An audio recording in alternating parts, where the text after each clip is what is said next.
Happy Hump Day, everybody! I hope you're having a good Wednesday so far. Welcome to the Sean O'Connell Show. On Wednesdays during football season, we start the show in our Coordinator's Corner. Brought to you by Breitling Luxury Timepieces, celebrating 140 years of first. Time is ticking, so find your fit today at Breitling.com. We go back and forth, offense, defense, offense, defense. We're here in an offensive week. Andy Ludwig, offensive coordinator at the University of Utah, kind enough to join me to start the show. Coach Ludd, how are you? I'm doing great. Good morning to you. How you doing? Doing great. Excited to be here. Fired up about another fun week of Utah football, starting Big 12 conference play. I want to get into that matchup in just a moment. But while we have you, just a quick look back at Utah State, 460-ish yards of offense. We got the young freshman, the quarterback, doing some really nice things. Your assessment of that win over Utah State, especially with your offensive performance?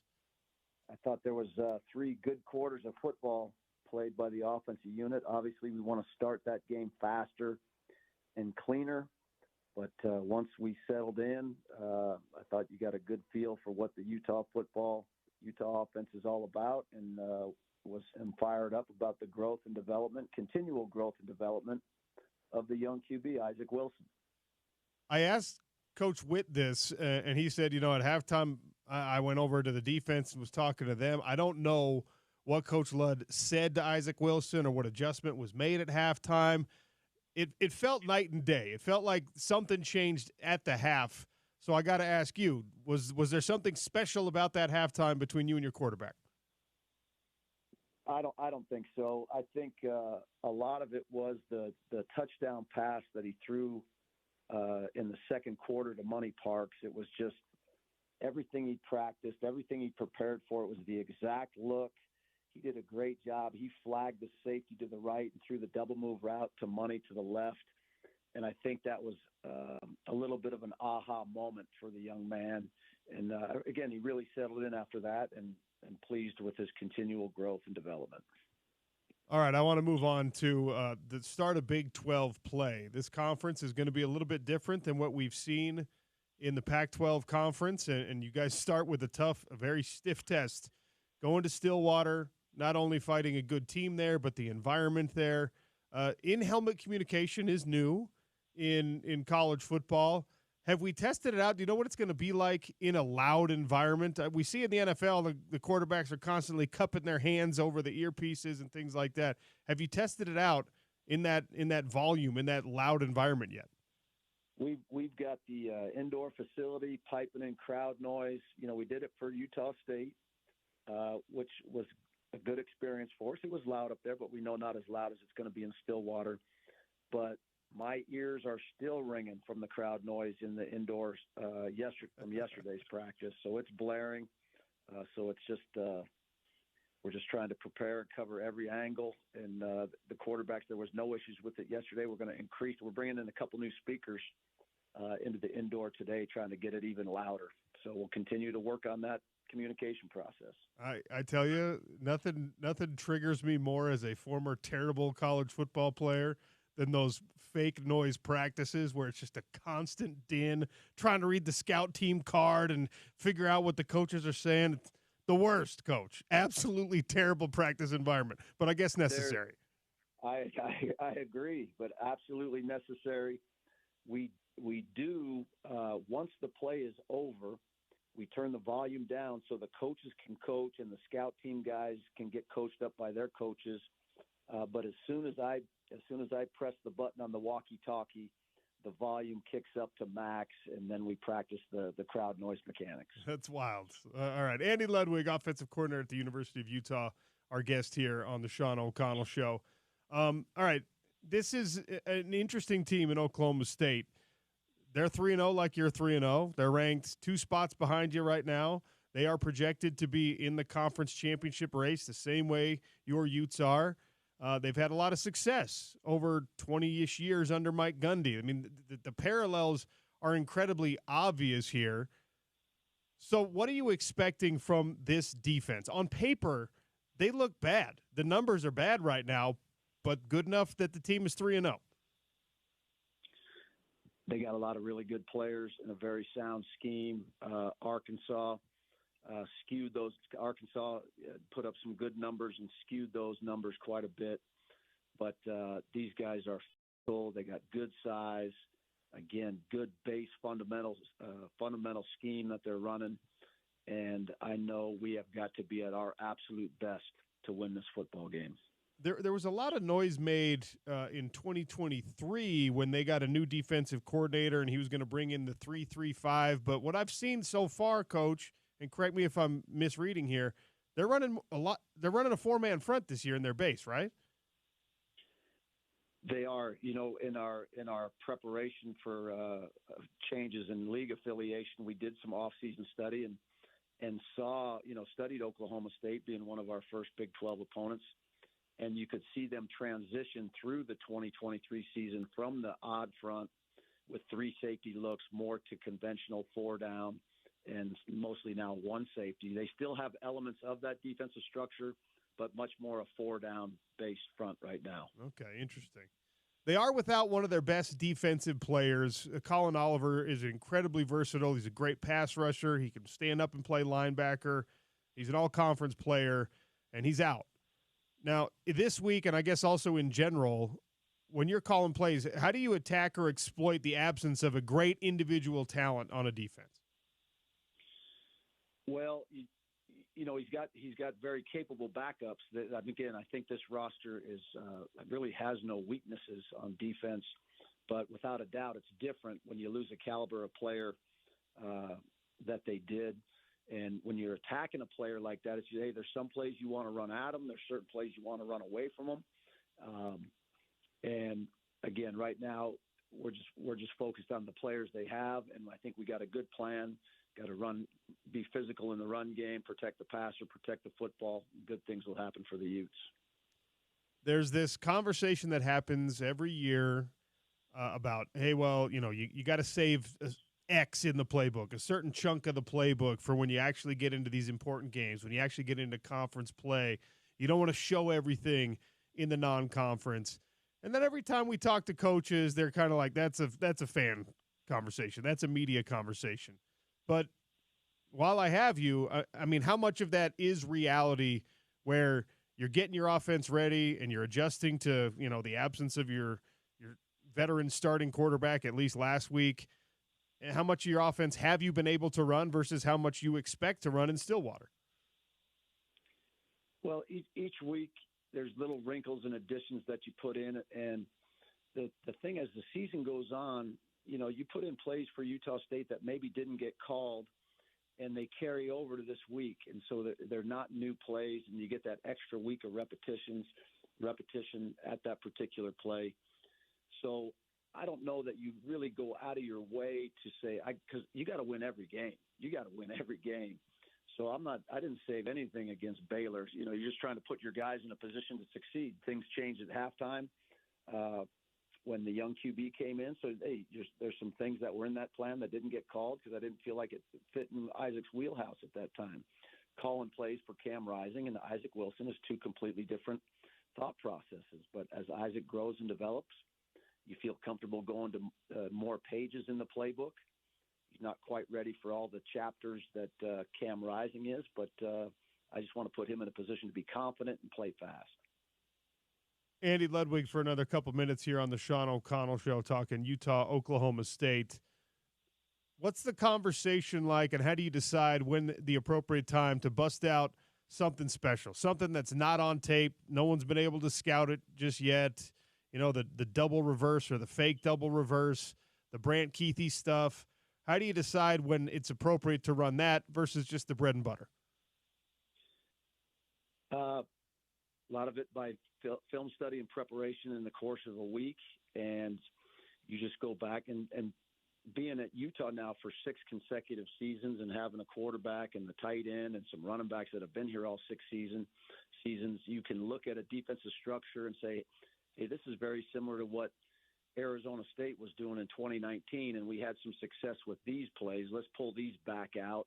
And what's really cool is we got 6 players that have been in this program for 6 years. They remember those plays, and they can watch themselves run them or their former teammates running those plays. So You just kind of get a beat on what the opponent's personality and philosophy is, and just try to diagram and call up the best plays that highlight your players' skill sets and abilities.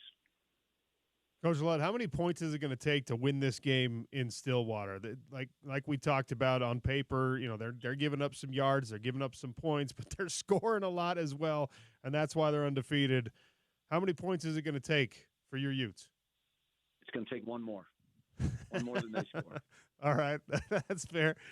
Charlie Dickey's the offensive line coach at Oklahoma State right now. Is that right? That is correct. You guys were on staff together at the U. How much communication have you had over the years? Is there any trash talk on the group thread between you and Charlie Dickey? Charlie Dickey is one of my true friends in life and in college football. I got tremendous respect for him. We do not talk trash. We are very close. I believe there's a great mutual respect between the two of us. I know I have great respect for him, and we communicate a couple times a year. Haven't talked this week, and I look forward to seeing him after the game. So last thing before I let you go, I had an Oklahoma State insider on yesterday, and we're going to continue to explore the Oklahoma State side of this. It is, in a lot of ways, a battle of brothers who, were separated at birth. Mike Gundy's been there for 20 years. Kyle Whittingham's been at Utah for 20 years. There's been a lot of success in the Big 12 Conference, but it was usually success that came after everyone was done talking about Texas and Oklahoma. And for Utah, we know that it was always, hey, can you overcome the USCs and the Oregons and things like that? A lot of the assistants on this staff have been in place since 2010, 2013. I mean, it's not common in college football for this level of continuity and consistency to exist. Does it change the matchup at all because of those similarities, Coach? I don't believe so. I just think it's a great matchup. It's a players game, and they got really good players. We got good players. We just got to do our absolute best to put them in a position to just cut loose and play hard and highlight their skills and abilities. Coach Ludd, it's always great being able to pick your brain. We appreciate you giving us time every week that it's your duty. And good luck in Stillwater. Enjoy the travel. Enjoy the game. Thank you. Appreciate it. Go Utes. That's Andy Ludwig, Utah offensive coordinator. We only get about 10 minutes of his time, but it is 10 great minutes every single time we get to pick his brain. Look, some interesting stuff in this matchup against Oklahoma State. And you know that Coach Ludd is not going to say anything to provide bulletin board material for Oklahoma State. But something is brewing. Something weird is going on with Oklahoma State right now. The Cowboys are awful numerically on defense. James Peterson is producing today, by the way. We kicked Alonzo out of the Wednesday studio. Yeah, finally. The guy's he's got to go out. He's got to go out on the road to do the game. He's headed to Stillwater with Bill Riley and Scott Mitchell, who joins us on the show today, and Stevenson Sylvester, and whatever musician he knows in Oklahoma. I'm sure he knows all of them. But I don't know how deep you've taken a dive into this Oklahoma State team right now, James. Defensively, they are 10th in the league in scoring defense. Not good.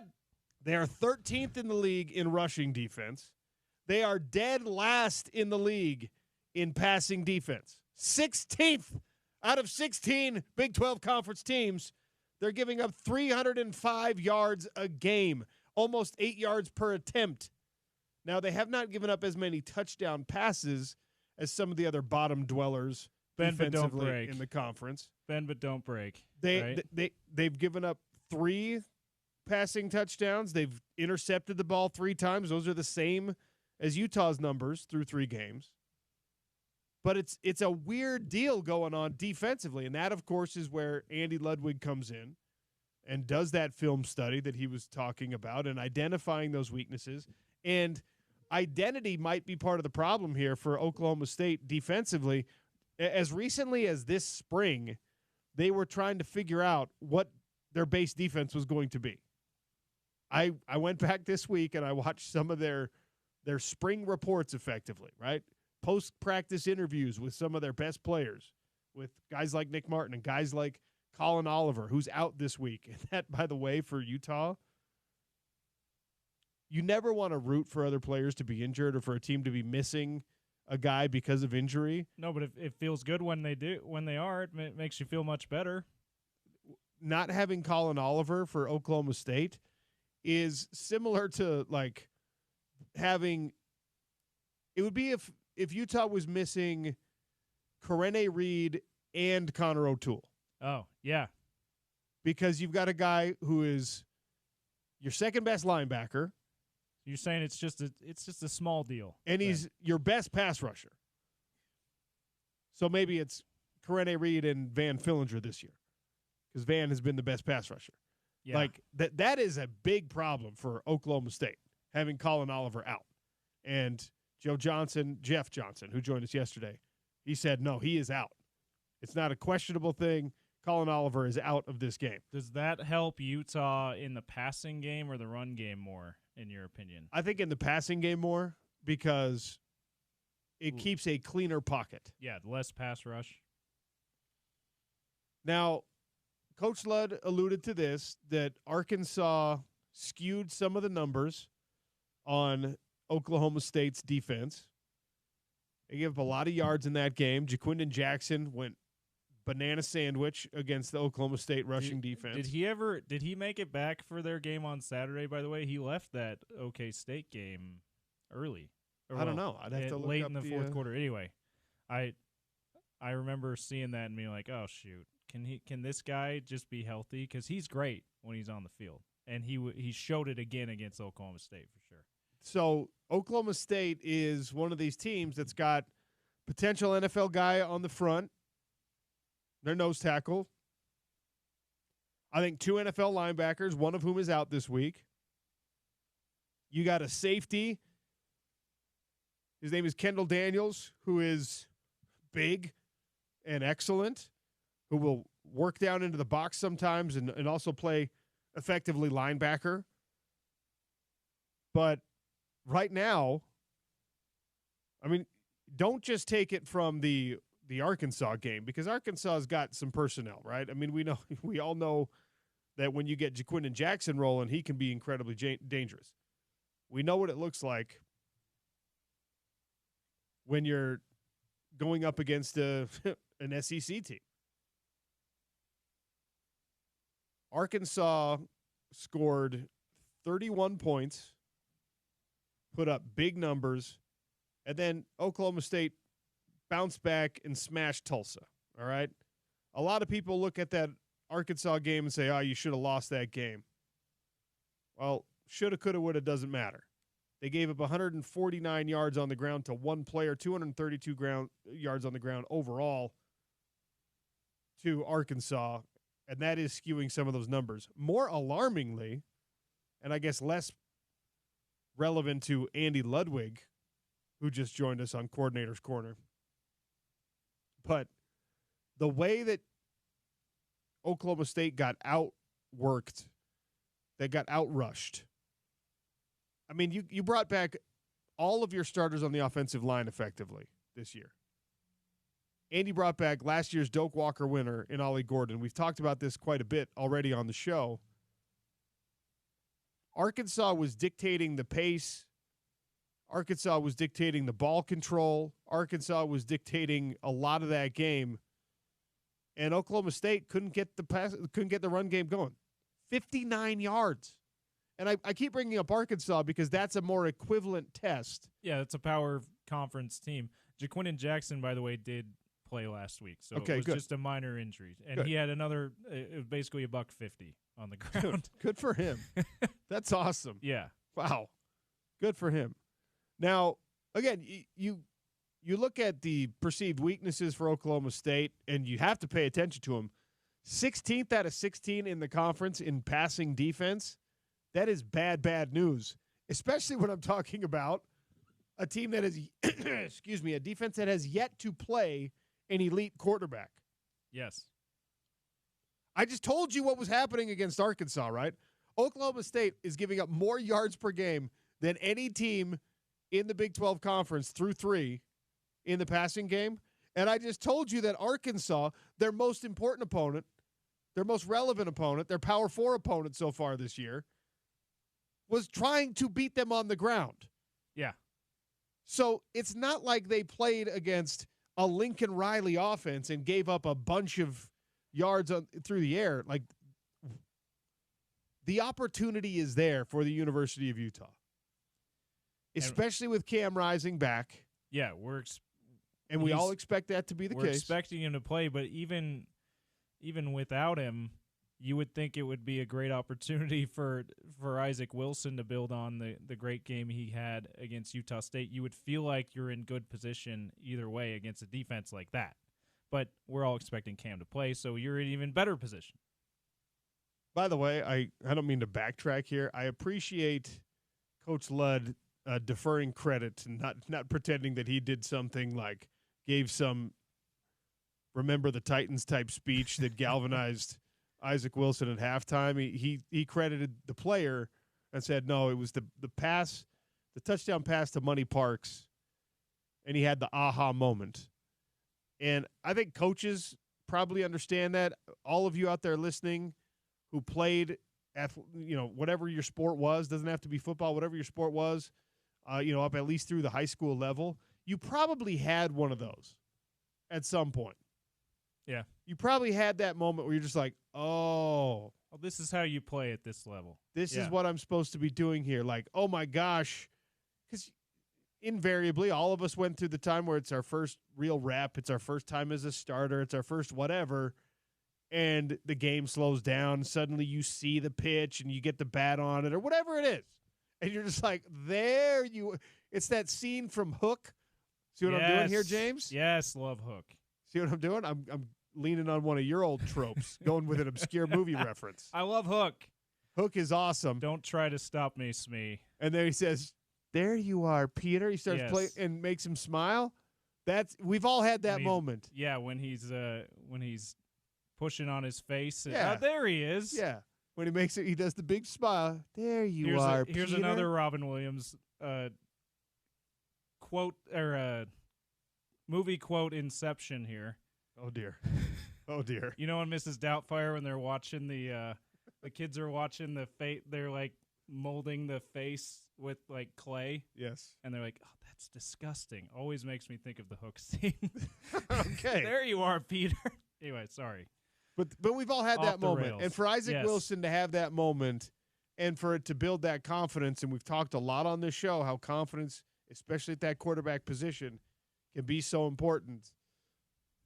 It was good to see him get more of a grasp of the offense, and you could kind of hear in Coach Ludwig's answer about like, hey, the young quarterback now, more of the playbook's available to him. Yes, it's still a big difference between calling plays for Cam Rising and calling plays for Isaac Wilson. Not every chapter is available to Isaac just yet, but the pages are there. I also appreciated that he said that he was honest about that and said, no, it's a different game that I call, depending on who the quarterback is. Because we asked Isaac at practice, like days before the Utah State game, hey, how much of the playbook do you think is available? And he said, I think pretty much all of it. And you ask anyone else, and coaches usually say, oh, yeah, the playbook's all of the playbook is open. But so it was nice to hear Ludd say, well, no, he's not Cam Rising, so not all of it was open, but a significant portion of it that fit what Isaac does well and his knowledge of the playbook was open. And I just appreciated that honesty with that. And you could see that it certainly helped Isaac settle in, especially in the second half, to know that, hey, I'm not going to be asked to do anything crazy here. And he just maximized it. Big thanks to Andy Ludwig for starting out the show with the little Coordinator's Corner. That sound will be available on ESPN700sports.com, on the ESPN 700 app. Always great to hear from the coordinators. And, of course, Coordinator's Corner brought to you by Breitling Luxury Timepieces. 140 years of first. They're celebrating that this year. Time is ticking. Find your fit at Breitling.com. All right, I went on a spree. I don't know if you saw this, putting out poll question after poll question I was like Oprah's favorite things. You get a question, and you get a question, and you get a question. I want to touch on some of those when we return. I'm going to wag my finger and do a little shame on you to the Salt Lake City market, just warning all of you. Ooh. All right? A little wag my finger and shame on you because of the answers to 3 different polls, not just one, James. So, and if you watch us on YouTube, you can actually see OC wagging his finger at you. You should be watching on YouTube, by the way. We both look incredibly handsome this morning. Yes. We got the backwards hat thing going. Colin Cowherd would hate us. Colin Cowherd hates the show anyway. He doesn't like us. He's like, no, that's a Dan Patrick type station. I don't like them. I don't trust them. Fun show lined up for you today. Scott Mitchell, Utah Insider, is going to join us. Kurt Schmidt, the chief soccer officer at Real Salt Lake, is going to join us as well. They're back in action against Dallas. And we also have my guy Zachariah. We have Tony Parks in hour number 3. So it is a jam-packed show. But I'm going to climb onto a bit of a high horse in 3 minutes, and I'm going to pontificate a little bit. I'm warning you. I'm just letting you know.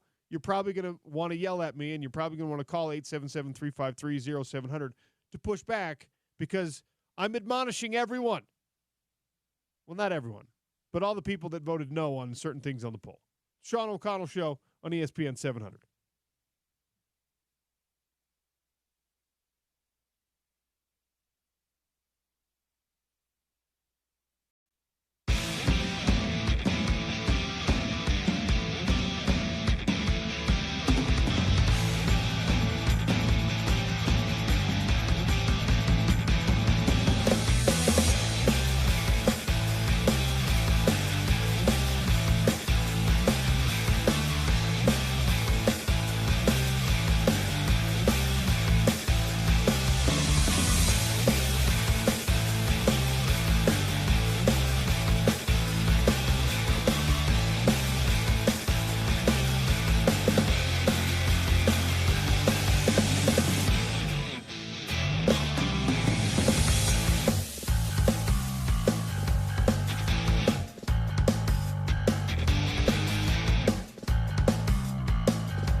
877-353-0700. That's how you get a hold of us on the Dish Pros phone or text lines. Always like to hear from you.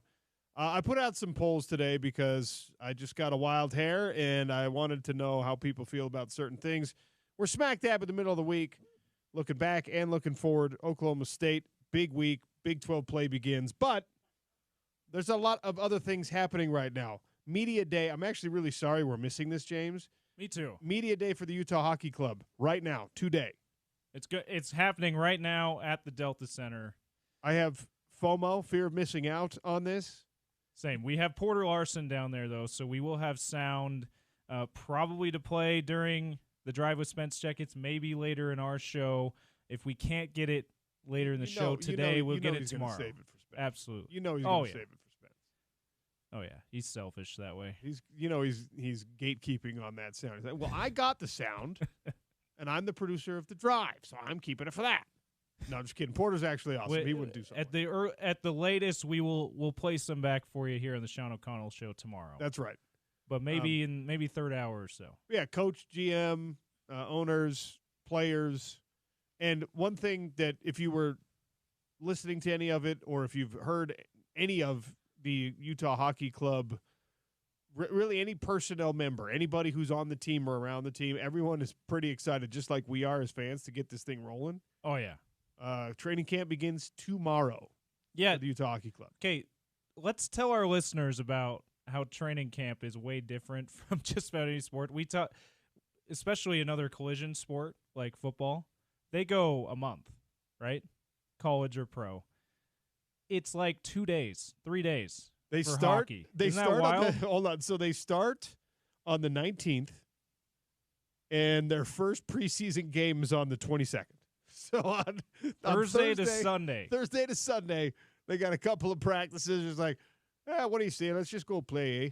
And they just go, and it's great. And you'd think, like I was alluding to, you'd think with a collision sport like hockey is, you'd think that they'd need a little bit more time to get their bodies ready, but apparently not. They're just like, let's go. We're always all the time ready for install. You don't have to That's mess true. with it. It's fine. They're just like, let's just go play. I'm not criticizing it. It just surprises me. Yeah, it's dude, hockey players are built different at every level. I'm glad we get it in Salt Lake City, and we all get to be for hockey culture to influence Utah culture and vice versa. It's going to be a really fascinating experiment and fun to see.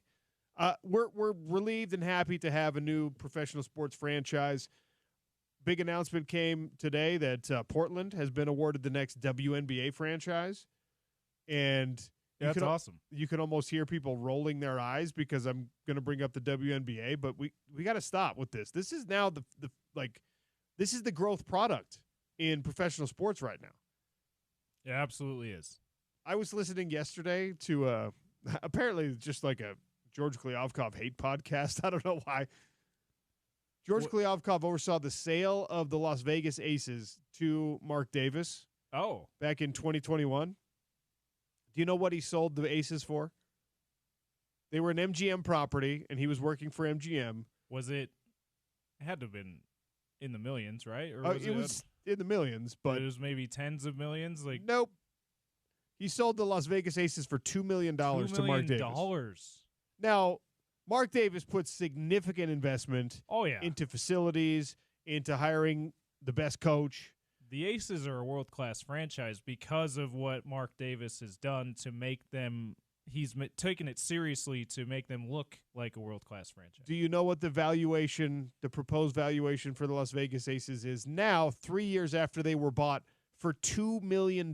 Is it like $200 million? $140. $140. Wow. Now, selling a professional sports franchise for $2 million is absolutely laughable. Like the Utah Archers just won another Major League Lacrosse title. I don't know if you knew about that. Shout out James. to the Archers. Shout out to the Archers. Is Katniss Everdeen their logo? Don't. We're not.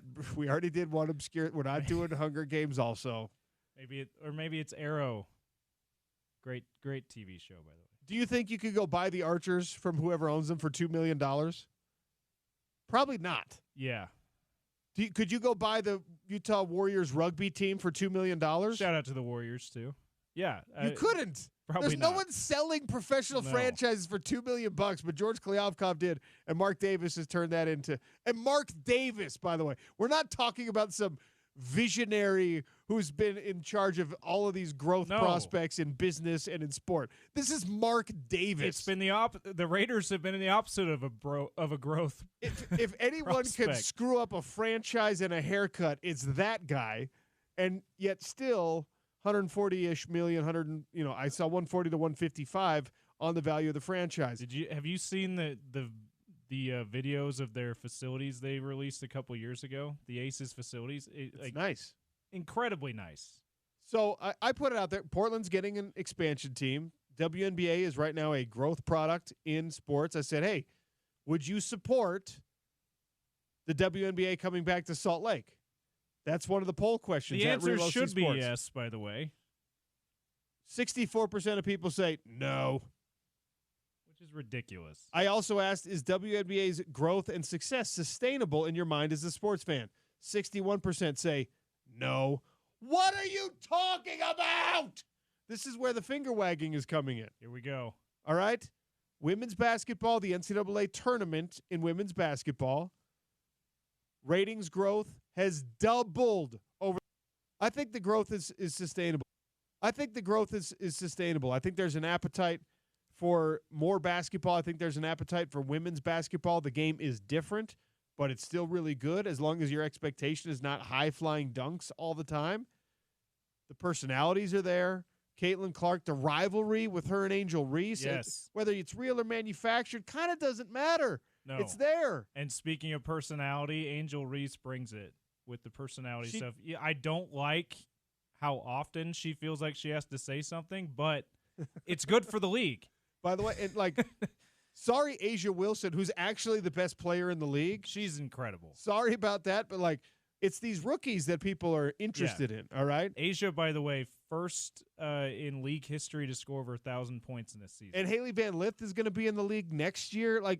I just feel it's going to continue to grow, all right? But everyone on the polls that has voted so far disagrees. And I feel we have to, get out of our crusty old mentality about sports. By the way, when all the rumors were, hey, should Utah's getting a hockey team, Utah's getting a baseball team before the hockey team became a reality, I tweeted, bring WNBA back, because these other things, obviously more high profile sports right now, but I worry a little bit about how much corporate money we have to invest in these kind of things. We certainly have enough to support a WNBA franchise. But anyway, plus I love basketball, and I was too young to really be able to go see the Stars when they were here at the beginning of the WNBA. Uh-huh. And I'm kind of sad that I missed out on that. I'm sad that they left. Apparently it was not a good investment for the Millers to keep them around. I would think it would be different now, especially with how good Lynn Roberts has Utah women's basketball going. It has really increased people's appetite for women's basketball in this market. I would think that would translate really well to a WNBA team here. Hopefully, maybe Ryan Smith, whoever else, hopefully we can get the WNBA back here, because I think it would be incredible. I fully acknowledge, I was being mostly facetious about my finger wagging, but I fully acknowledge that my rah-rah mentality with women's sports now is heavily influenced by the fact that I'm a girl dad. I have girls, and I want them to have good examples of, aspirational examples of you want to play a sport? Look, we bought season tickets to Utah women's basketball. Here we are watching the WNBA. We're going to watch softball. We're going to watch the tournament. Volleyball was on TV the other day. You take them to Royals games? My girls were like, what? What is this? Yeah, the Royals, right? I mean, so I acknowledge that my enthusiasm for women's sport in recent years has been heavily influenced by that. But I also know that when I run a poll about women's sports and the overwhelming response to it is negative, you also have wives and mothers and daughters and sisters and all that stuff. Like, you have women in your life. And the other thing about it is, and we've learned this, it is not either or. You can't have the NBA or the WNBA. You can't have an NFL team or a WNBA team. It's not, hey, we're going to get Major League Baseball or we can have the WNBA. Hey, I'm going to spend my time and my money on hockey or on the WNBA. For most sports fans, it's just not either or. It isn't. Now, maybe you won't buy season tickets to both, but guess what? Your television's going to be on anyway. Yeah, you'll check out some of you. Maybe turn off the Real Housewives and turn off the Secret Lives of Mormon Wives and turn off all that other garbage and turn on some women's sports. Good reference by you. Current reference by you. Secret Lives of Mormon Wives. Like, I've not watched even 1 second of that show. My wife's into it. But I see the social media posts based on it, and I'm just like, well, this is cultural poison. Why are we invested in this? So you say Real Housewives, you mean Colorado football, right? And then I'm like, hey, what about a WNBA team? No! Keep those tall, athletic women out of here! What? Give me the soft swinging. I don't want, like, I shouldn't have said that. Anyway, it's wild. Like, the juxtaposition of the way that we will consume something and then not another thing is wild. Wild. Not only in this state, but in this country and even in my own life. I'm not above it. It's just, we are crazy sometimes. Listen, I used to be one of the people that said, women's sports just doesn't interest me. But in the last few years, I've realized that sports are not what makes us love following sports is not necessarily that it's the highest level of competition. It's not necessarily that it's the highest skill level. It's that we have compelling stories to follow. And what Lynn Roberts has done with Utah women's basketball, making them a rising power in the sport. Nationally, what Caitlin Clark and Angel Reese, to a little bit lesser extent, have done for NCAA and now the WNBA, gives us compelling storylines to follow. So, yeah, they miss a lot more layups, like Jeff Schwartz said yesterday, which is infuriating as a basketball person to watch. But I'm still way more into it because I have a reason to go, you know what, this is compelling drama. You know what else? On the sports field. You know what else they do a lot less in the WNBA? They flop a lot less. Yes. They play hero ball a lot less. They, at the referees a lot less. Less traveling, less carrying. I'm not telling you it's a better product than the NBA. But it doesn't have to be. It doesn't have to be. And look, am I going to purchase the WNBA franchise? I don't have that kind of dough, all right? Although... Could we crowdsource it, though? Maybe we get a Kickstarter going? Although if I had known George Kliavkov was selling for $2 million, I probably could have scraped up enough to bring the Aces. That was around the time that you won your $1 million, right? So you're like, I got half. I could have gone halvesies with someone and got a WNBA team.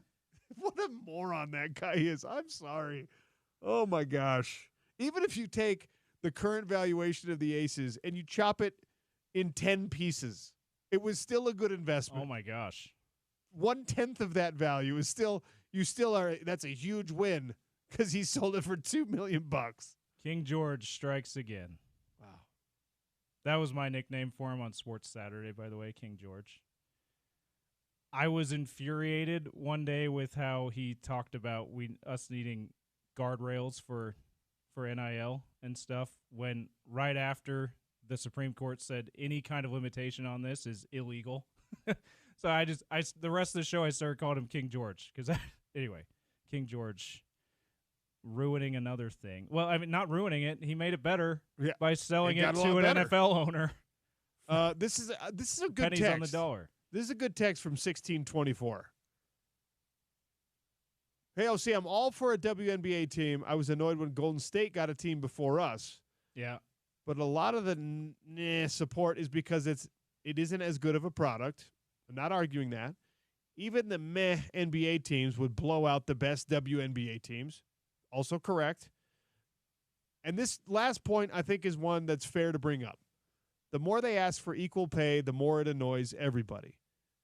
I understand that there is that. There is an element of distaste for the complaining that does happen about pay. I understand. Both sides of that argument, if you're a player, if you're a WNBA player, right, and you're putting in equal time to what an NBA guy is doing, or similar time to what, or even if it's half the time, you're like, hey, can I get half that money? Like, I understand why you would feel like I want more money. There's not a single person listening to this program right now who doesn't want to be paid more for their job. Absolutely. And maybe the Aces would look at the Wizards players and go, hey, we win championships, and they do nothing, and we make way less. There's that, too, where it's like, hey, we win, yes, and they lose, and we still don't make near as much. And so look, I get it. I don't want to hear people who are in a product or in a sport, like I'll do the same. We just brought up the Major League Lacrosse. If Major League Lacrosse players who have 1,500 fans at their games started stumping for, I want equal pay to what the NFL gets, we'd just be like, shut up, dude. Yeah. You're not, no. Just go back and play with your stick. So I think it's fair. Sorry, that was bad phrasing. I think it's fair. Lacrosse stick. We're going to gloss over that. I think it's fair to be like, dude, I don't want to hear you talking about like your airing your grievances. If you want to come do that on my show on Fridays, that's great. If you want to do it publicly every time we put a microphone in front of your face and you're talking about a win over the LA Sparks, I don't want to hear that. That's fine. It's okay to acknowledge the things you don't like about the WNBA, but still be like, all right, but the overarching thing here is I would still support it. I'm with you. Equal pay is a ridiculous ask because the revenue is not there. The WNBA, in its entire history, maybe until now, has never been profitable for the owners. It's subsidized by the NBA. Doesn't mean it's not eventually going to be a great product, a profitable product. Do you know how long Amazon lost money before they started to just print it? Go look it up. You can go find the 10Ks and the tax records. It was tens of millions of dollars and then hundreds of millions of dollars and then even more hundreds of millions of dollars just in the red, digging the hole because there was belief that eventually it was going to turn the corner, and we might be at that corner in the WNBA right now where there's finally the demand for it. There's finally enough television networks who need content that are willing to pay for it and provide you the storylines and give you a little bit of insight on the players and the coaches and the things that drive your interest, at least partially, for the NBA as well. I would like to see a WNBA team come back to Utah. I can honestly say I would buy season tickets because guess what? I can't afford Jazz season tickets. You would be able to afford WNBA. I can afford WNBA season tickets, and I can go out to the arena, and I could take my daughters, and I could take my wife, and I could take my friends, and are we watching LeBron James, the best basketball player in the world? No, we're not. But I didn't pay that price either, so I don't know.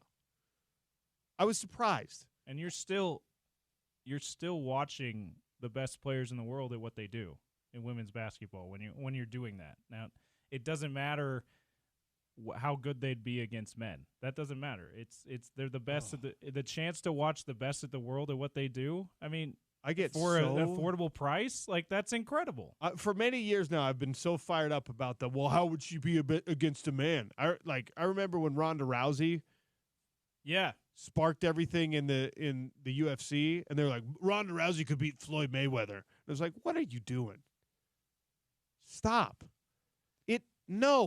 First of all, you don't have to beat a man in order to be the best female athlete. Like, we don't ask for the best male fighter. Well, you couldn't beat a gorilla. Okay. Let's see you against King Kong. Yeah. Godzilla. You think you're tough? You and a grizzly bear, you'd have no chance, dude. It's like, okay. That's right. What about Captain America? Apples and oranges? That's okay. Congratulations. Did you enjoy watching the Olympics? Yeah. Did you enjoy watching the races between the fastest women in the world? Yeah. Did you have to sit there and be like, yeah, but they couldn't beat Usain Bolt? Nope, you didn't have to do that. And if you did, you're the problem. Seriously. Okay? We just got to appreciate things for what they are. That's right. Seriously. And that's, I promise anyone who's like, I just don't think I could bring myself to watch women's sports. And you don't have to. I'm not saying you have to do that, but if you had the mindset of these are the best at what they do in the world, and it's awesome for what it is, you'll enjoy it a whole lot more than you do when you don't watch it and you're saying, well, how would they do against a man? I promise you. Anyway, that was a poll response that I was somewhat surprised by because, again, I'm not asking you to buy the franchise, but would you support a franchise coming? If I asked that about baseball, overwhelming yes. Hockey, overwhelming yes. If I asked that about any sport under the sun, it's an overwhelming yes. If I say it about the WNBA in Salt Lake City, Utah, 60% of the respondents are like, no, I don't want that. I was surprised. Minor wag of the finger at all of you. Give it a shot, man. Give it a chance. If I said, would you like the UFC to set down roots and make headquarters here? Permanent residency. Always you had fights. Well, that would be Salt Lake City. 90%. Everyone would be like, yes, give it to me. Okay? So you're cool with watching. You know what's a huge part of the MMA product now, by the way? Women's MMA. Yeah, that's a growth product right now. I mean, it's huge. Women main event on major cards. In their female fighters main event in the UFC, in the PFL. And you don't hear anyone be like, yeah, but I don't want to watch women. Like, they buy the dang pay-per-view anyway. All right. Enough on that. The University of Tennessee is adding a little cost to their tickets in football, in basketball, in baseball, everywhere. I'll tell you how much they're adding, and I'll ask you the question, would you be willing to pay it for the Utes, for the Cougs, for the Aggies? Sean O'Connell Show on ESPN 700.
Scott Mitchell is going to join me here in about 5 minutes.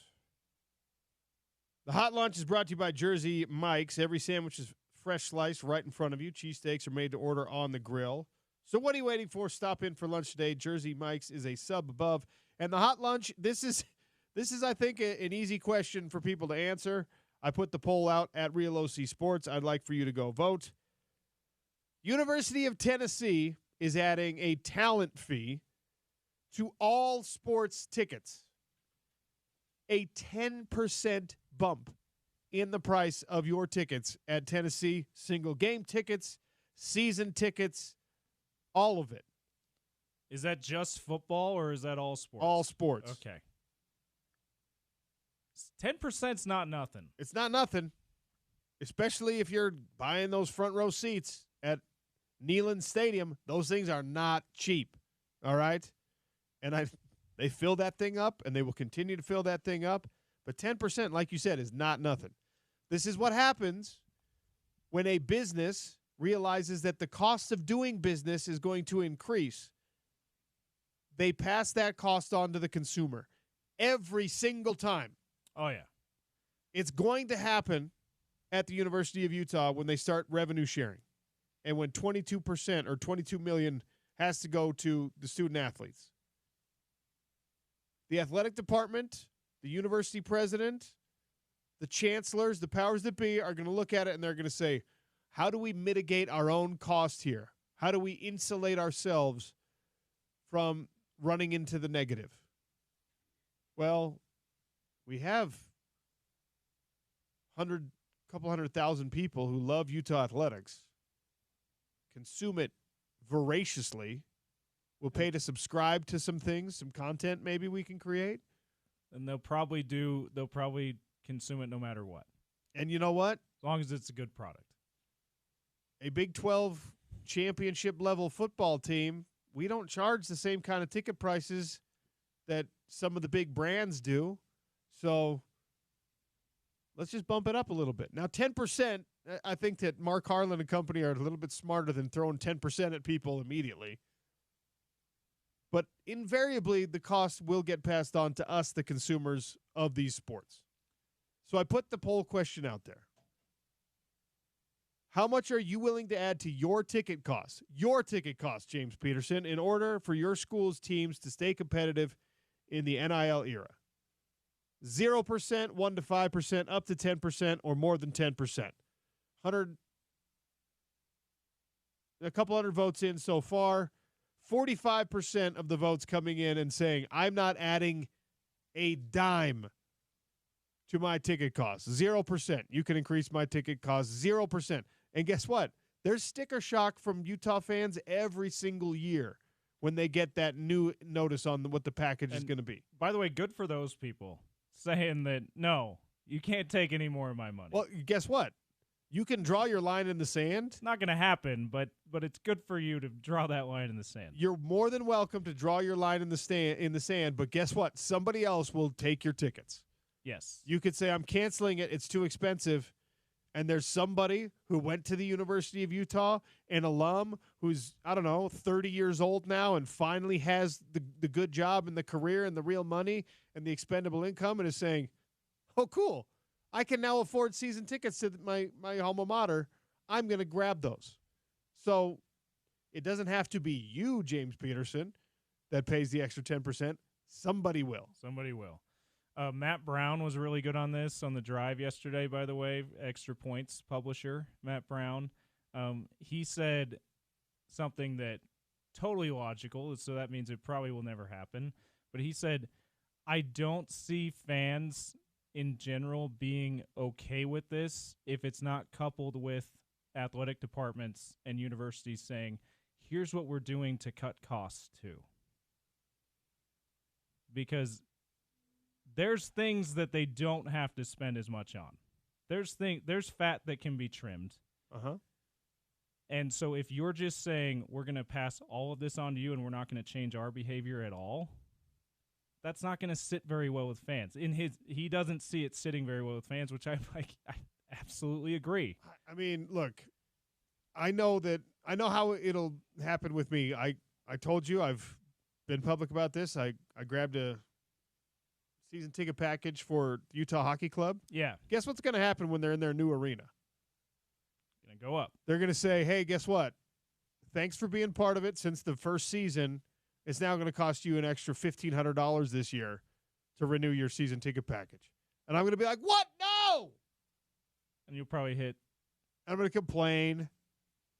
And I'm going to come on the air and I'm going to complain. And I'm going to complain to my wife.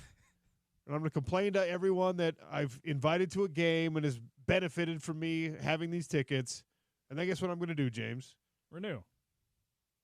I'm going to be like, ah, well, put it on my tab. You put it on my tab. It's not great, but it's just the way things are in sports. So Tennessee, they're just going right off the top. They're just saying, we're really good this year. Everyone's in an absolute frenzy about what Tennessee football is. We got Nico for another couple of seasons. 10%. We got to pay these kids. Peyton Manning used to go here. Yes. 10%. 10%. And everyone's just like, okay, cool. Are you willing to pay that? At Real OC Sports on By the Twitter. way, I put the 1 to 5%. Okay. For me, just because it was more. I'm in my heart. I'm like I'm with the majority. It's a hell no 0%. But the realist in me is like it's gonna go up.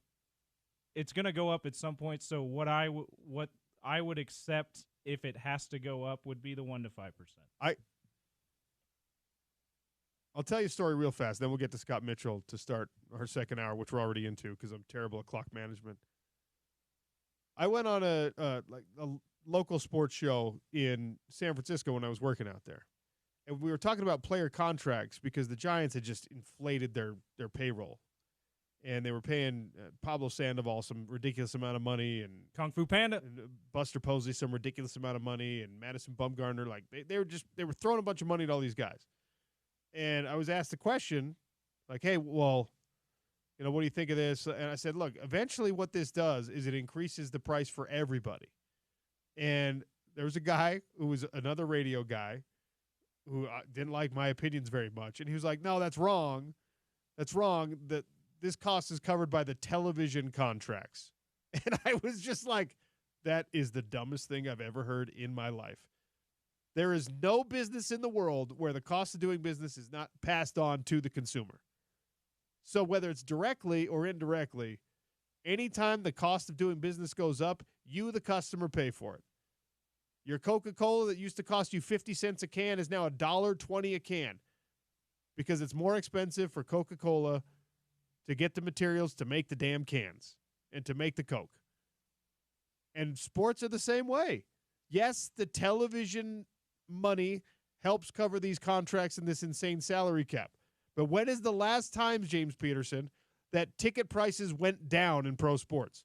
When is the last time that your cable package became less expensive? The cost is always going to be passed on to you. So you have to decide whether or not you will cover that cost. And the answer, because you're a sports fan, is yes. You will, because that's what we do. All right, we got to take a break. Scott Mitchell joins me on the other side. We'll dive deeper into Oklahoma State and how you attack numerically one of the worst defenses in the conference. Sean O'Connell Show on ESPN 700.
Big 12 at noon, brought to you by Mountain Land Supply. Go to mountainlandsupply.com. They just opened up a new building, Mountain Land Supply did, by the way.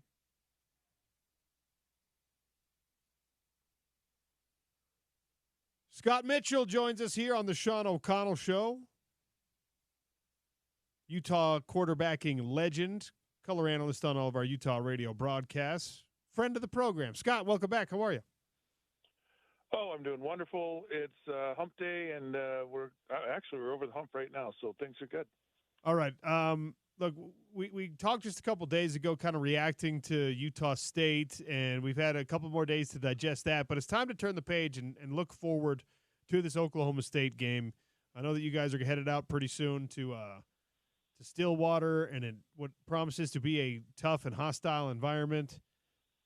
I'll start there. Playing in a place where you've never been before, you've never probably been to the stadium before. I imagine, if Kyle Whittingham hasn't been there, I imagine most players on this roster have not had cause to be at T. Boone Pickens Stadium.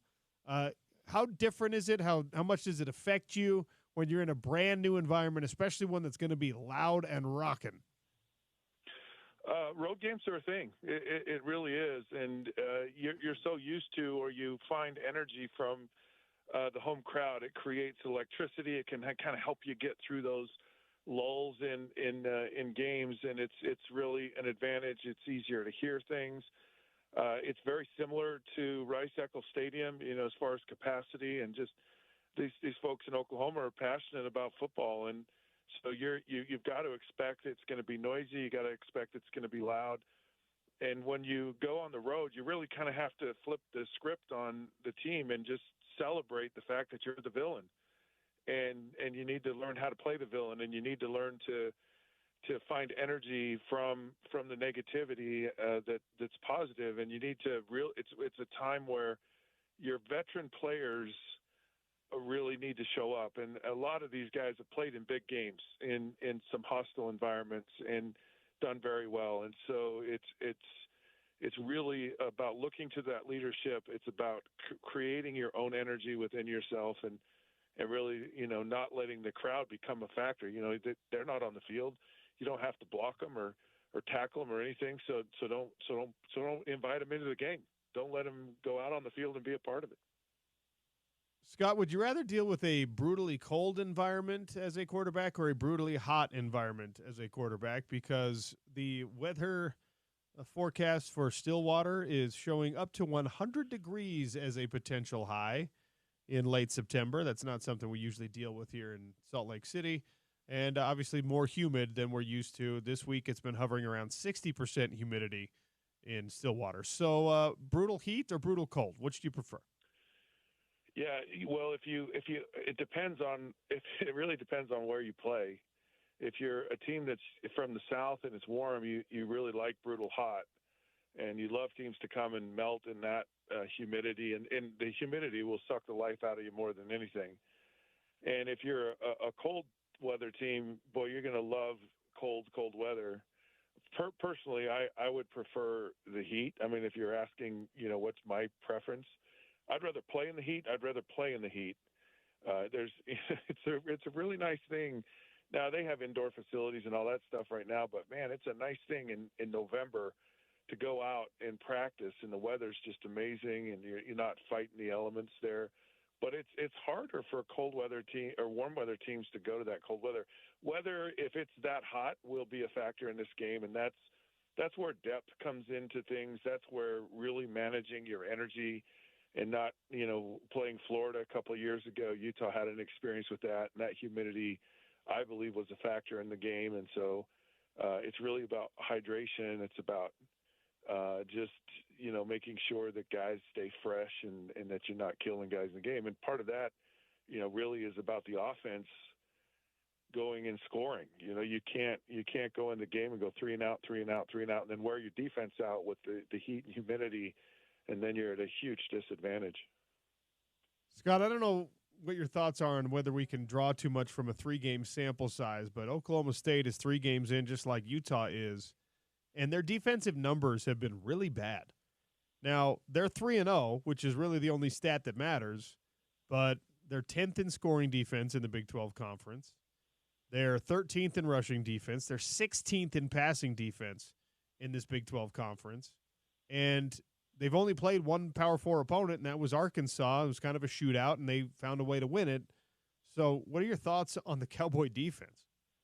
Man, it's so hard to tell, week to week, especially with the opponents and who they are and really what time of year you face them. I mean, teams get better as the season goes on, and the reality is every week is new. It's just a new thing. It's really hard, I think, to draw on the last week with too much, certainty, because coaches and players, they look at last week and go, we kind of sucked here. We need to do better. So they a lot of times tend to shore things up in areas that they were weak in. And it's really hard. I can't really get a read on Oklahoma State. They've got a lot of returning starters, so you would expect them to be good. And sometimes you get a lot of returning starters and they've kind of hit their ceiling, so maybe they aren't better than they were a year ago. It's just really hard to tell. I think what you have is the excitement and the energy of this is conference play and everyone has a shot to go to the playoffs this year. I think you have to kind of expect Oklahoma State to give you their best effort. They're a team that's really good at running the football. They haven't been good defensively, but you can't just bank on that being the case. I think they're really going to stack the box on Utah and just see, can Cam Rising with his injured hand throw and be effective, just being accurate or being able to get enough zip on the ball down the field to throw. And because I think that's going to be a big challenge. So you really have to go into every week just expecting the very best from people. And it's a new thing. That being said, Arkansas gave Oklahoma State the game. I mean, they had just some crazy turnovers. They should not have lost that game. And they're a pretty decent team. And then the other two opponents, just weren't very good. So I really don't know how good Oklahoma State is. Scott Mitchell, our guest here on the Sean O'Connell Show, talking Utes Cowboys. You'll hear Scott on the call alongside Bill Riley and Stevenson Sylvester right here on ESPN 700 this coming Saturday. As a quarterback, it is going to be loud. The sidelines are short. The stands go vertical. People in Stillwater don't have anything better to do. All the recipe for a loud and raucous environment. How much does that affect a quarterback? A better question is, where does it affect you as a quarterback most when a stadium is loud?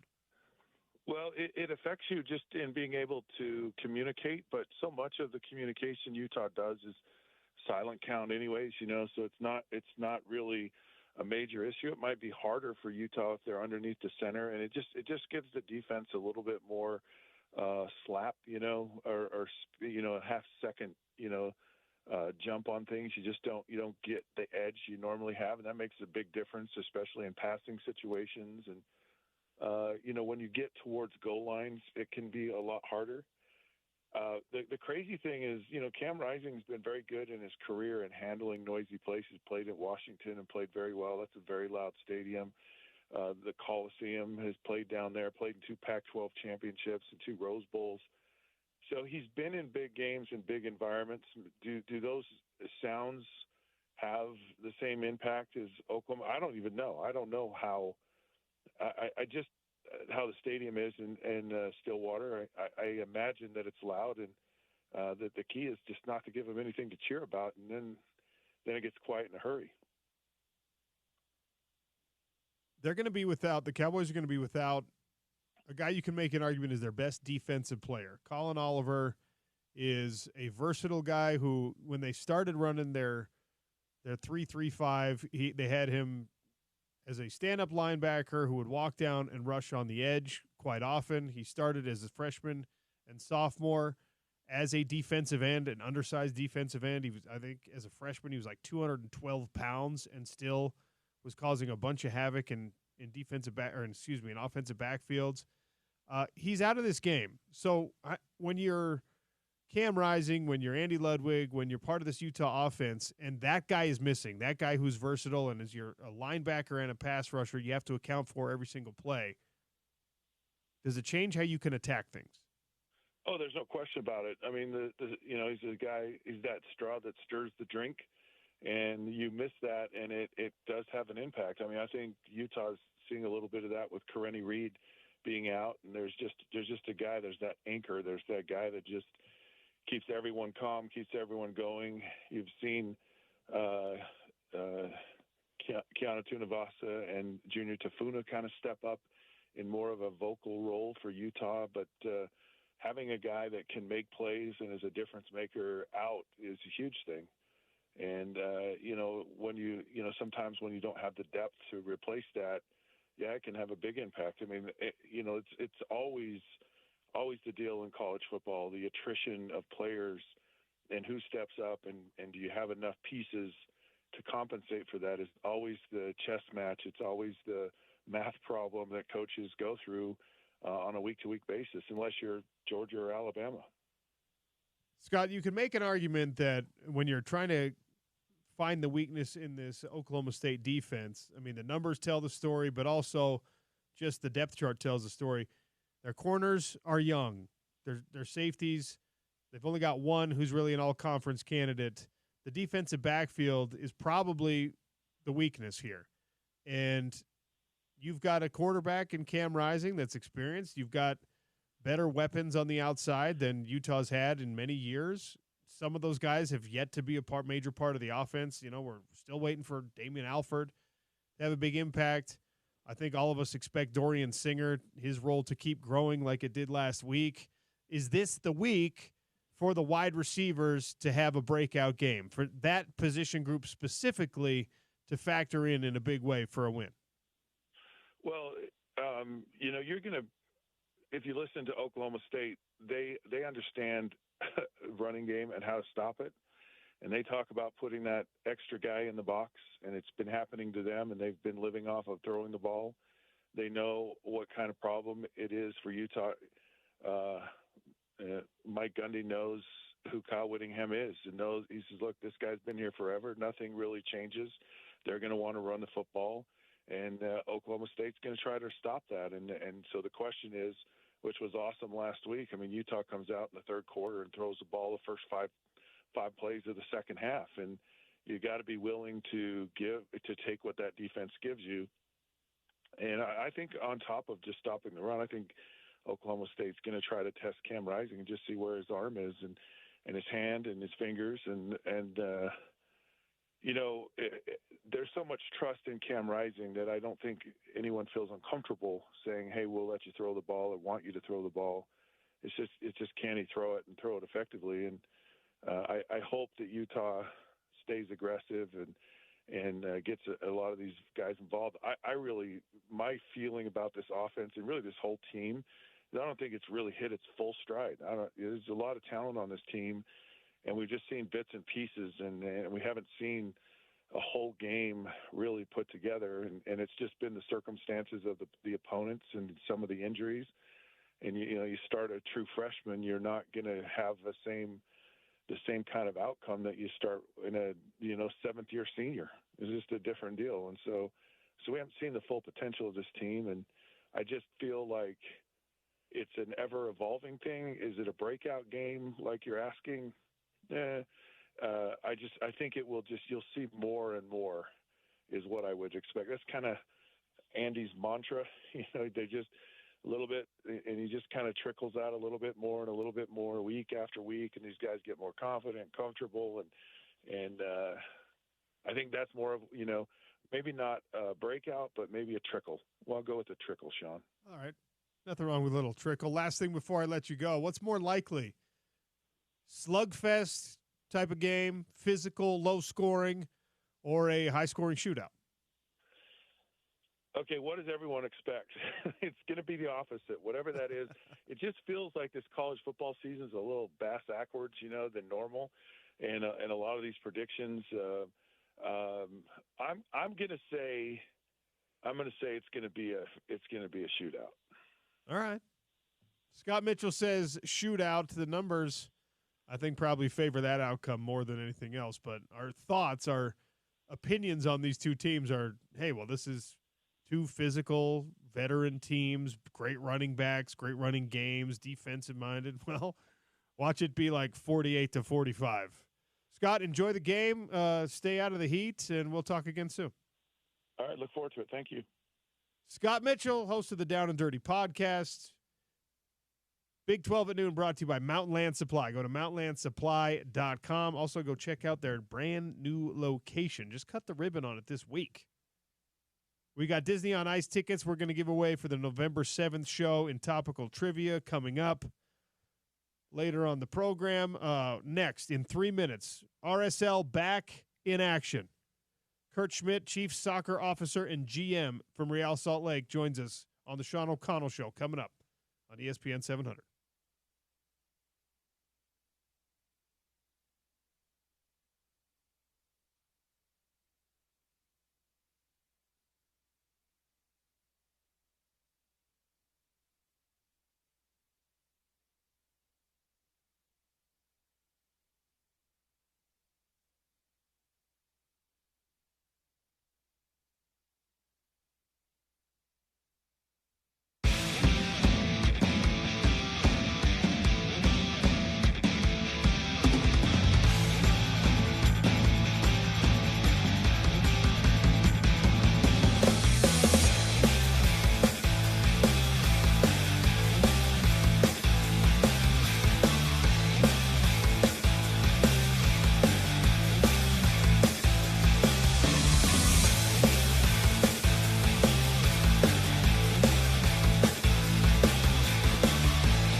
Time to check in on Real Salt Lake.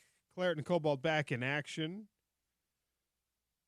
Heading to the final stretch here of this MLS regular season. This RSL interview brought to you by Canyon's Edge. On game day, Canyon's Edge Sports Pub and Holiday is where it's at. Delicious food, delicious drinks, lively atmosphere. Every play on one of the many big screens cannot be beat. Check out Canyon's Edge. Joining me to talk about RSL, Kurt Schmidt, Chief Soccer Officer and GM. First time on the Sean O'Connell Show. Kurt, welcome. How are you? I'm good. How are you? Doing all right. Appreciate you joining me, giving me a little perspective here as I jump back into the soccer world after many years out of local radio.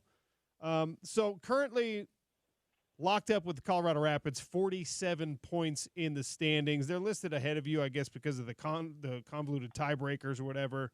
What's it going to take for RSL to climb to, I guess, an ideal position before the playoff picture fully takes shape? Yeah, I mean, look, this sounds basic, but just picking up a couple wins here at home.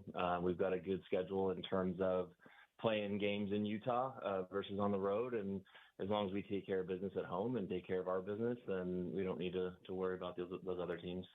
All right, so with that in mind, how important is a result against Dallas?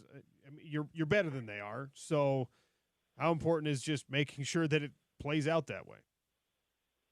Yeah, I mean, look, it's MLS and parity is always strong in this league. And so, even though there might be a few places between teams in the standings, you've always got to be on your guard because any team can take advantage on any given day. So that's very true in our league. But, it's just about executing our tactics and our game model. And, I think the guys early in the season did an excellent job of that. I think the summer doldrums, whether it's the Heat, the Leagues Cup, the break in the schedule, we've gotten a little bit away from that. We've obviously had a little bit of a shakeup on the roster in terms of some guys departing and some new guys coming in. So getting them up to speed on how we are doing things is important. And I think those guys have been coming along. So it's just getting everyone on the same page, executing like we did early in the year and getting back to basics. So there's a month left in this regular season, and us in the broadcast world, we lean on this crutch all the time. Got to be playing your best basketball come tournament time. Got to be playing your best football right before the playoffs. Got to be playing your best soccer now in this home stretch. Realistically, I mean, how much are things going to change for better or worse over this final month? Yeah, I mean, that axiom is true in our sport as well. You want to peak at the right time, and in a league where you've got playoffs, the right time is at the end of the season. So we definitely want to finish strong, but ultimately that makes you feel better. Finish the season strong and playing well into the playoffs makes you feel better, but ultimately you got to play well in the playoffs. That's more important than anything else. So I think just more time with, again, the new players settling in and bedding in, and we've got a 3-game week this week. We've got then a week between games and another 3-game week. So, we have essentially 6 games, including this past weekend, coming really thick and fast. And so it's just getting, when we have a week of training, getting those guys up to speed. And the more games we get with those guys in the team and in the lineup, the more training days we get heading into the playoffs, then the better we'll be integrating that group. Kurt Schmidt, Chief Soccer Officer, GM at Real Salt Lake, my guest here on the Sean O'Connell Show, talking about the Claret and Cobalt as they head down the home stretch of this MLS regular season. You mentioned that schedule, the 3-game weeks. That feels like a big load. I mean, I never was a high-level soccer player, but there's just so much damn running, and keeping guys' legs fresh just seems like it's got to be impossible in a week where it's packed in like that. And then even the week between, how much of that is just spent recovering? What's your thoughts on those types of scheduling, I guess, anomalies, those scheduling moments where you've got 6 games in 2 weeks? Yeah, physically, I mean, it's not ideal. I mean, obviously, we played in a ton of humidity this past weekend, and when you play these 3-game weeks, your training days are oftentimes, it's match day, +1, match day -1, so you're just recovering from the last match, and then you're kind of doing a light reminder session going into the next match.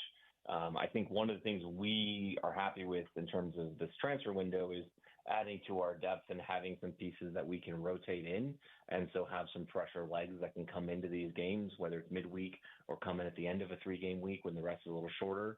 and help freshen things up. So we're not riding the same guys, into the ground on these days. But yeah, I mean, you're spending a lot of time recovering 3 game weeks, and physically it's not great. But honestly, mentally, it's it's exactly what you need coming off a result like we had over the weekend. So the quicker we can get back out there and right the ship, I think the better everyone will feel. So from a mental, emotional standpoint, I think I'm pretty happy about us having the opportunity to change the narrative back again so quickly.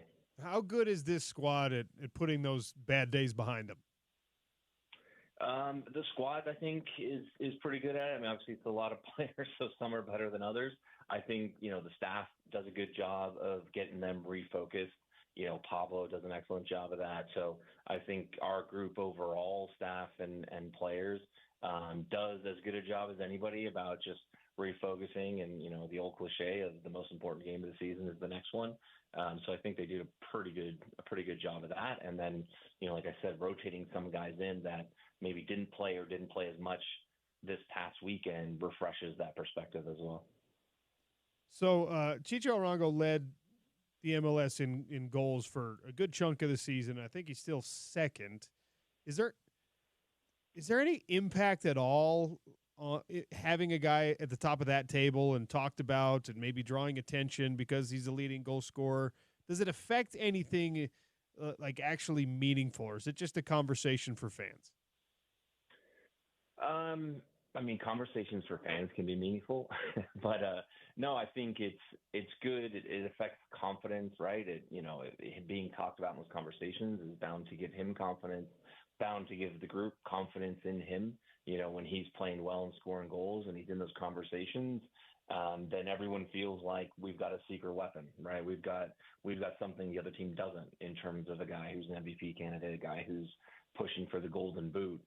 So I think those types of conversations, well, to be honest, the conversations aren't really what does it, but just the reality of it. When he is producing, when he is, at that playing at that level, that's what gives everyone a boost. So, whether you guys are talking about it or not is less important as just him doing it. Kurt Schmidt for a couple more minutes, GM at Real Salt Lake. All right, so LAFC went out and they re-signed Carlos Vela for, I guess, ramping up for a cup run. When you see a move like that, what's the thought process? Oh, okay, they're trying to bolster things. We got to maybe make another move. How is it handled on the personnel front? Yeah, I don't really make moves in reaction to other teams. I don't think we should do that. And it's really just the more we focus on ourselves, the better off we are. So, we've got to make the right moves for our team and for what we need, and how do we push our team over the edge and get our guys firing heading into the playoffs. So, yeah, they bring in Vela. Vela's a fantastic player. He hasn't played since the Cup final at the end of last year. So, we can't really concern ourselves with that. We, if and when we see them again, we'll prepare for him, in whatever role he's playing, just as we do for the rest of that team, and just take it in stride. But, we can't make reactionary moves based on what them or what any other team in the league is doing. Honestly, we just need to make sure that we're constantly bettering ourselves. I don't know if this type of thing comes across your desk, but obviously it's exactly what we love in the media. Thierry Henry says that the American players who populate MLS rosters right now are not as good as the ones that he had to play against. And that feels to me like every old athlete in every sport ever saying stuff like, it was better in my day, it was tougher in my day. Your thoughts on Thierry Henry saying that American players now are not as good as they used to be? Every dad and grandfather across the world saying that about everything, right? Yes. You guys have it easier than I did. We had to walk uphill in the snow both ways to school. So, yeah, I mean, it's an interesting, comment. I actually thought the other day or yesterday, I think it was, he's got a data point, I think, that he could point to in terms of, when he was in MLS, I believe, the league was making a real concerted effort to bring back guys that were national team, quote unquote, stars. And, so a lot of players who played for our national team were playing in MLS because the league made that effort. But I think, now obviously there's fewer of those. A lot of the best players in the national team are playing abroad. So I think you can probably talk yourself into seeing his point of view by using that data point. But what I will say is that the level in MLS in this league increases almost exponentially every year.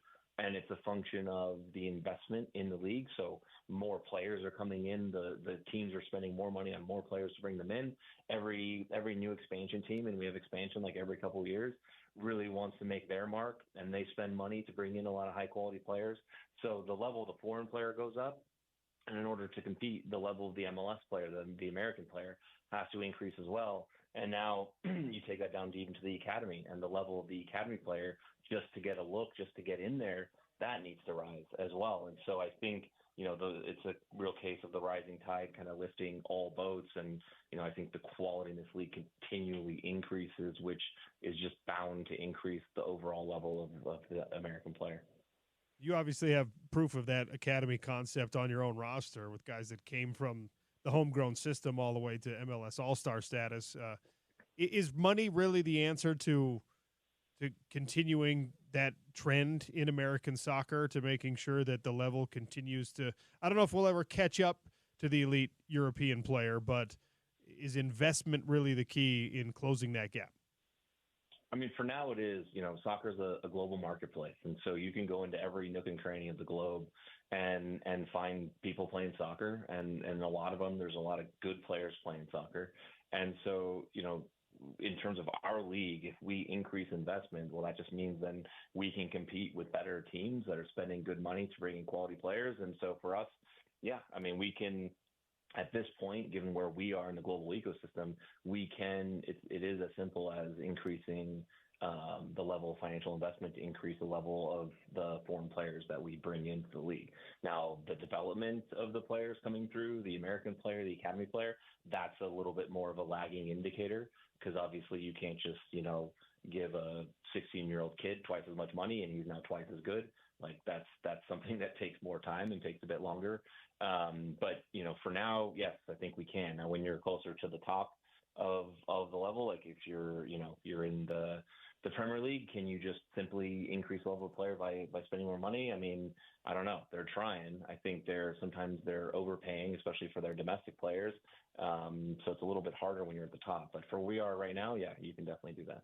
All right, my final question, you can answer it from a soccer perspective or just from your own personal preference. It sparked by a conversation with my producer, James Peterson, before the show. Brutal heat or brutal cold? Your preference? My preference in terms of just living or playing a game? However you want it. Like, whether you want to make it the sports or it's just like, you know what, I can get through anything for a match. My answer is the same for both. That was a stupid question. My answer is the same for both. Okay. I think it's both. But for both, I prefer the cold. I mean, brutal is a big word, but I can't stand it when it's so hot and humid that you can't even walk outside without sweating. And I think it's the worst conditions, some of the worst conditions to play a game in, because it just slows the game down so much. So from the standpoint of me personally, I'd rather be in the cold and bundle up a little bit than just sweat through everything I'm wearing. And in terms of playing a game, I think a colder game gets guys going a little bit more. It's a little bit more of an interesting, entertaining game. The game's a little quicker and faster paced. I haven't even given my own answer yet, because I think because I'm old and soft now, I'm more afraid of the cold, and I will deal with heat. It's strange, but I put a poll question out on Twitter, Kurt, and right now it is a dead heat. 50% basically of people would rather have hot, 50% would rather have cold. So I think when you get older, you don't want either one of them. But yeah. But I run hot. When I get in the hotel room, I turn the thermostat down to like 60, and so I guess I prefer colder. I appreciate your time today. Thanks for the perspective. We'll chat again soon. Yeah, no problem. Thanks. RSL GM, Chief Soccer Officer Kurt Schmidt. RSL interview brought to you by Canyon's Edge. Canyon's Edge Sports Pub in Holiday. Go check them out for all the games. FC Dallas up next tonight for that RSL squad. And, look, they need points here. They need points in the standings. You should be able to beat FC Dallas. Right now, they are RSL locked up with Colorado Rapids. They're in fourth place technically What's up, because Zach? Rapids have the tiebreaker. How about Terry Henry? American players were better when I was playing. It wasn't that long ago, Terry. Things haven't changed that much about the American player. Yeah, it hasn't been that long since you weren't that great in MLS, Thierry. I mean, he was like 35 or whatever, but still. Yeah, he was part of that European wave that was just like, we'll just finish over here.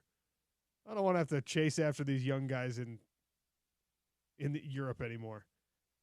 Quick reminder before I take a break. Snow on the peaks. A little crisp in the air this morning. I know you all felt it. It's a beautiful day right now, but we are charging ahead towards a time when the weather starts to affect us just a little bit more. And that means you need to get your windows taken care of. If you got that condensation between the panes of glass, if there's the whistling in the wind blowing around the frames, whatever it is, now's a great time to replace your windows. Make the investment.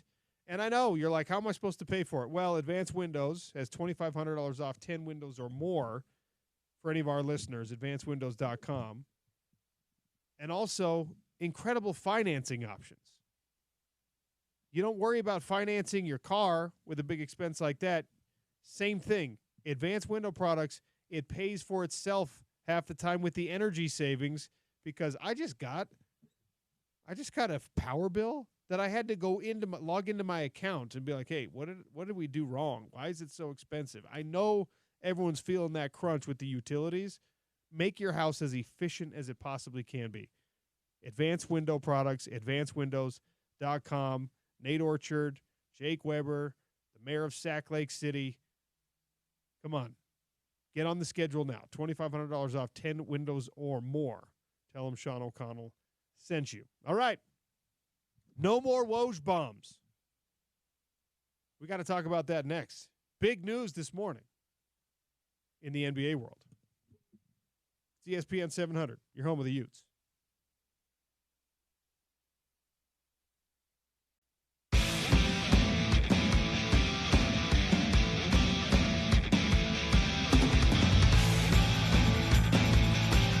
Zachariah.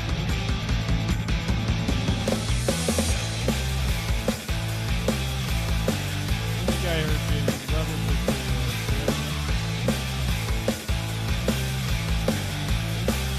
Oh, yeah, I got you. How you doing, man?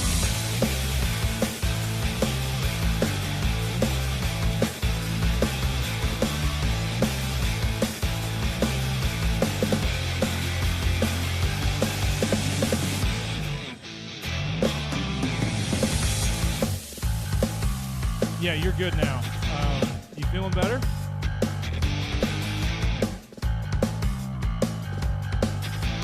Can you still hear me, Zachariah? Oh, okay. Cutting out. So just now.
All right, coming up in 6 minutes, we're going to run a little bit of a three-man weave. Tony Parks, voice of the Salt Lake Bees, as they head into their final home stand. We'll talk not just Bees baseball, but everything with Tony Parks, and also the Zachariah Hour. My guy Zachariah will check in as well. Big news this morning in NBA circles. Adrian Wojnarowski dropped a Woj bomb. Not about any kind of player movement, not about franchise or contract or scandal. Adrian Wojnarowski dropped the Woj bomb that there will be no more Woj bombs. Self-bomb. He's out. Adrian Wojnarowski riding off into the sunset. Yeah, completely shocked by this. This is the number one newsbreaker. Maybe, some days maybe he's number 2 to Shams in NBA world, but the top or the number 2 guy, depending on what it is, newsbreaker in the NBA world, calling it quits and if you read his posts, for no reason at all except that he gets a chance to work for his alma mater in the basketball program. But also, it just sounds like he's done being a slave to his phone, OC. He's done being a slave to the breaking news and wants to do something for himself. Good for him. Look, I always applaud this. This is really great to see, and it is one of the privileges of success that comes with people who find, the top of whatever their hill is. If you climb to the top of the mountain in your field, chances are you're making crazy money doing it, right? And if you're smart with crazy money, it lasts you for a very long time. And weirdly enough, it also begets more opportunities. So Adrian Wojnarowski is not going to make nearly as much money working as the GM for the St. Bonaventure Bonnies basketball program. He's just not. He's not going to make that kind of money that he did at ESPN. But because he has probably done things well and banked whatever he was making at ESPN, and he was one of their more highly compensated individuals because of the work, because of how reliable he was, because of the fact that he was number 1 in his field for several years, he now gets to go and do what he wants. This is the American dream, man. This is like every single one of us wants to do this at some point. Say, wow, I've had a good run.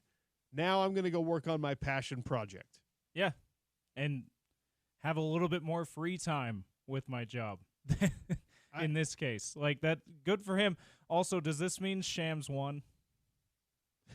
There's so many people on Twitter, and I'm being facetious bringing it up. There's so many people on social media, Twitter primarily, saying every time they're like, "Oh, Shams beat you," that kind of stuff. Like there's kind of a pseudo. Well, no, this is the competition with it. It means Shams won, right? It's the ultimate victory for Woj, actually, because there's no way Shams was going to get the scoop on this. It's a good point. There's absolutely no way. It would have been sad if he did. Can you imagine if Shams is just like, breaking news, Adrian Wojnarowski is going to retire. He's like, what? I am? Oh, no. I didn't know that. And then Woj says, well, I gave it to him to break just as a courtesy. That would actually – what a flex that would be. He should have done that. Yeah. Could you imagine? You're just like, hey, kid, I'm passing the baton. Go ahead and break this news that I'm retiring. Because you'd be like, well, I have to break it. But also, like, you're clearly just pulling an alpha move on me right now because my breaking news is about you and your career. So, yeah. Shams Charania now becomes the number 1 newsbreaker. Shams bomb doesn't really fit the same. Well, Sham wow is what a lot of people say. The Sham wow? That's a good one. Shams wow. The Shams wow is good. But, yeah, congratulations to Adrian Wojnarowski. Really cool. What a neat endeavor to immediately just be like, yeah, I'm out. I'm not doing this thing where I'm constantly on my phone, although he's still going to be constantly on his phone. Yeah. Helping with the recruiting constant, and the NIL constant for stuff. most of us, but not constant probably relative to his level of. It's going to feel like he's never on his phone in comparison. These newsbreakers, it is absolutely bananas. I mean, they will be on air and still have their phones visible out on the table. When do you think the last time Adrian Wojnarowski turned the phones, because he's got more than one, turned them all off, just disconnected, put them away, while he was awake? I'm going to guess that he never had the chance to do that. I don't think he ever did. Because these guys have to be available to break news. That's their job. They will be sitting on SportsCenter and pull their phone up and be like, oh, hold on, getting Yeah. a text from a GM. Oh, okay. It's crazy. They have to, and like, I don't know national newsbreakers. I don't know Woj or Shams or anybody like that.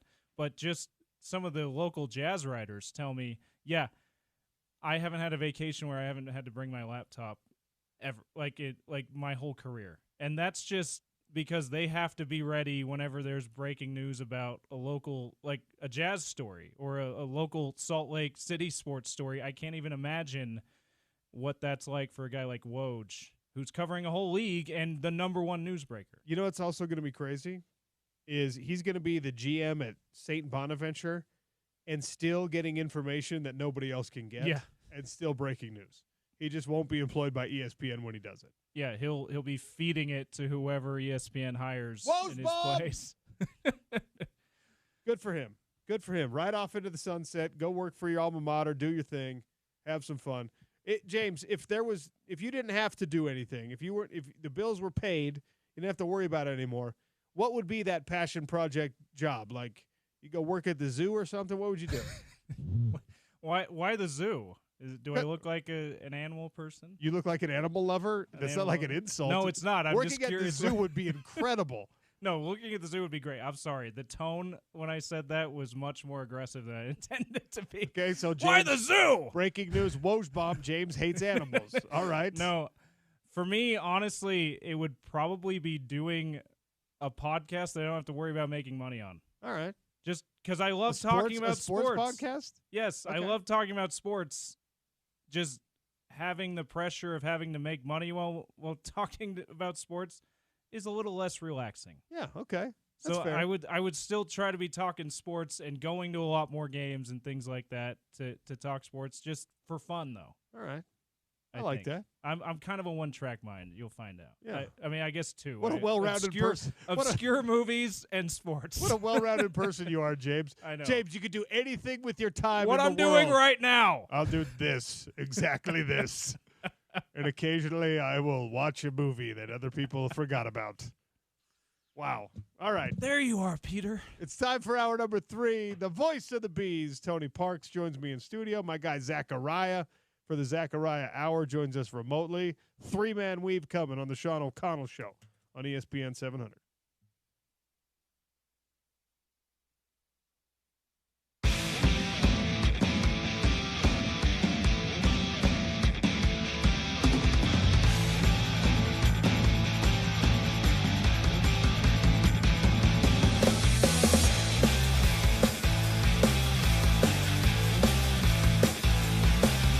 Zachariah, talk to me.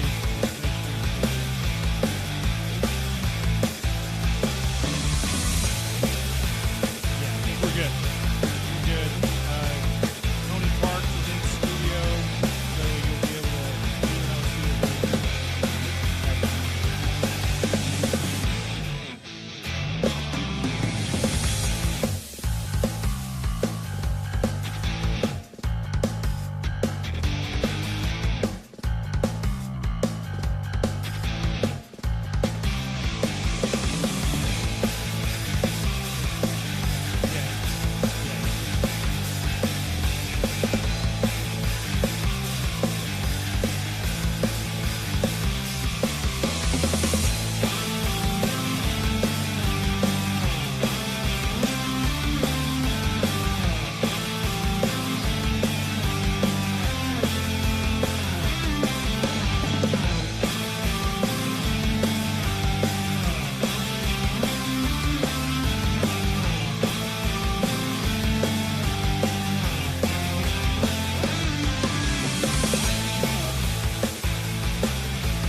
number 3 on the Sean O'Connell Show. On a Wednesday, hour number 3 is the Zachariah Hour. My guy Zachariah joins us. You'll hear him as well on fill-ins when I'm out doing fights. And three-man weave, Tony Parks, the voice of the Salt Lake Bees in the final home stand, also in studio. What do we? Is Tony? We got Tony? Here we go. Let's try this. Check. There he 1, is. 2, 3. All There's right, Tony. There's man. Tony. Zachariah, you got us too? You know, we're excited to get this thing rolling. We're going to try the three-man weave. I hope you hear Zachariah all right, Tony? Faintly, but I can tell what he's saying. Okay, good enough. All right, we were just talking about this. Adrian Wojnarowski with the retirement, and he's riding off into the sunset to go work for his alma mater. Now, we all get to do some dream jobs. Talking about sports is really a luxury. I know that you love being the voice of the Salt Lake Bees. Mm-hmm. When it's all said and done, Tony, and you're just like, you know what? I don't need to do a job that cashes the paycheck anymore. I'm going to go do this passion project. I'm going to go ride off into my own little sunset. What is that going to be for you? For Adrian Wojnarowski, it's St. Bonaventure basketball. Yeah. What is it for Tony Parks? Play-by-play announcer for a professional baseball team. And I'm not just saying that. That's your actual job. I know. That's why when I say I live a dream every day, I live a dream every day. My passion project would be to get up every day and go to a baseball game. Okay. Well, that's what I get to do every day. Tony, And my favorite part is when I got this job, so people were like, oh, are you ready for twice as many games? I'm like, yeah. Yeah. Can I do 3 times as many? Yes. Like, if somehow, some way I could call some games in the Mexican League, I'd be down there and we'd make it happen. But if you get that, honestly, get the chance to go to a baseball game every day. That's the dream. Honestly, when Major League Baseball comes to Salt Lake City and you get that gig, are you going to do all 162 plus playoffs? Yeah. Don't be like that. Give some young buck an opportunity to do some fill-ins, like Steve did for you. Come on. Well, that's because Steve was doing TV and I would do radio, or Steve had. A game with Weber State at Washington or somewhere, right? Oh, I'm sure there will be opportunities to fill in. I'm not going to say there won't be. I'm in the future with the Bees gig. I mean, I don't know how many conflicts I may have. This first year, it was like, let's make sure we do every game. Let's get our formats. We got a new situation. We got a TV deal now. We got, there was a lot.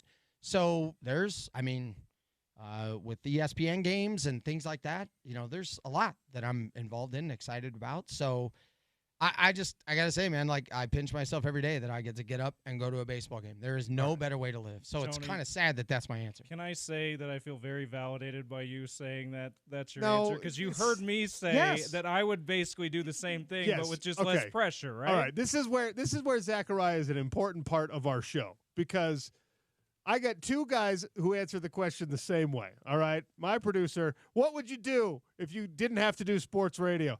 I'll do sports radio. All right, my guest, Tony Parks. If you did not have to be a baseball announcer, what would you be? I'd be a baseball announcer. Yeah. My guy, Zachariah, saved me here. The passion project. You don't have to worry about the paycheck. You're doing the thing that you care about. What is it? I would play dominoes with beer on the line for gambling in the Dominican Republic. What? what a wildly specific. All right. That's your everyday. You're playing dominoes in the DR just for beer. Hey. Well, I did it for a week and it was amazing. I didn't understand about 90% of what was said, but I felt the passion. I felt the passion when I won. I felt the anguish when I lost. And yes, beer was on the line, and I had a great time, and I didn't think of anything else in the world other than those little dots on the dominoes. And yes, it was a great time. I made best friends that don't even know my name. I don't know their name, and I don't know anything about them, but we're best friends. I love that. I'm a little surprised he didn't say he'd restart his rap career. I'm not surprised. Are you? Should I not be surprised, Zachariah? Look, G-Eazy stole my life. If you guys don't know who G-Eazy is, look him up. He's a tall, handsome, white guy from Berkeley that literally stole my life. That should have been me. I'm probably a better rapper. The thing is, rapping, I mean, it's fun being on stage, but there's a lot of work that gets put into it. Guess what there's not a lot of work into doing?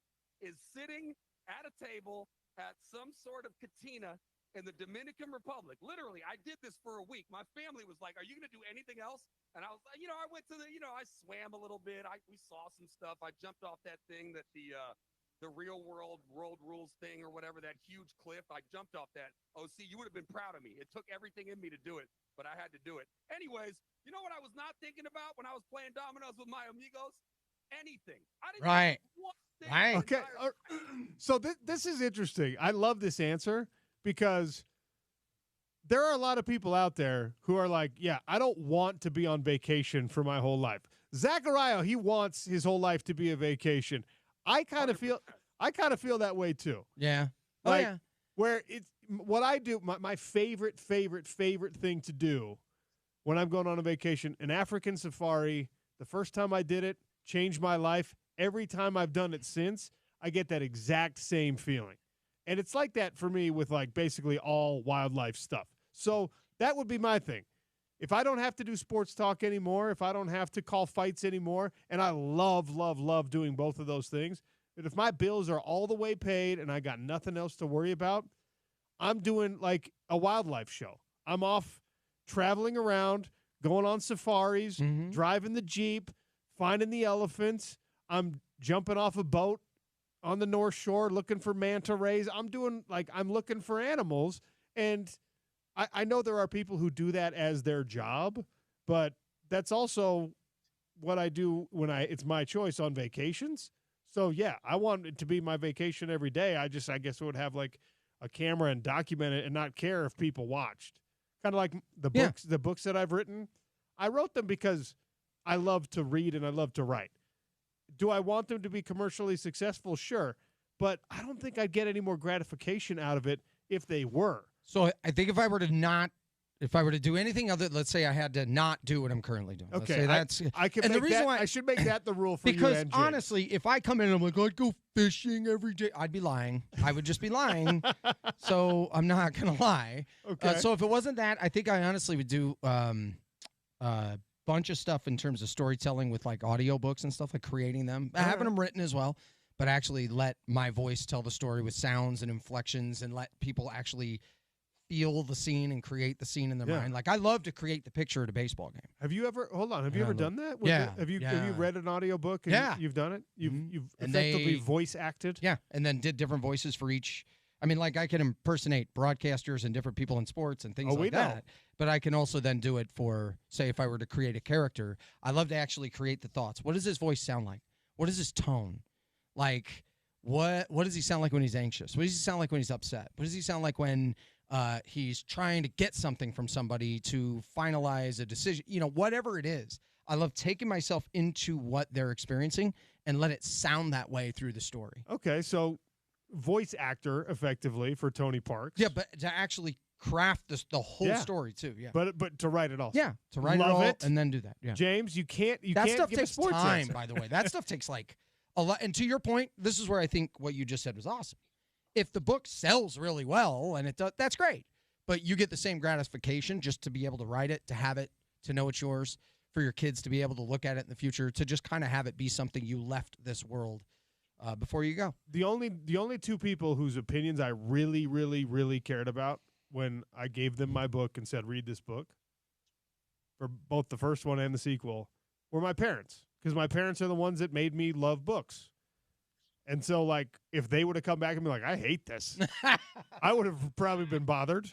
But they were the only opinions I actually cared about, right. Aside from my own, which I guess trumps even theirs. James, it can't be sports radio.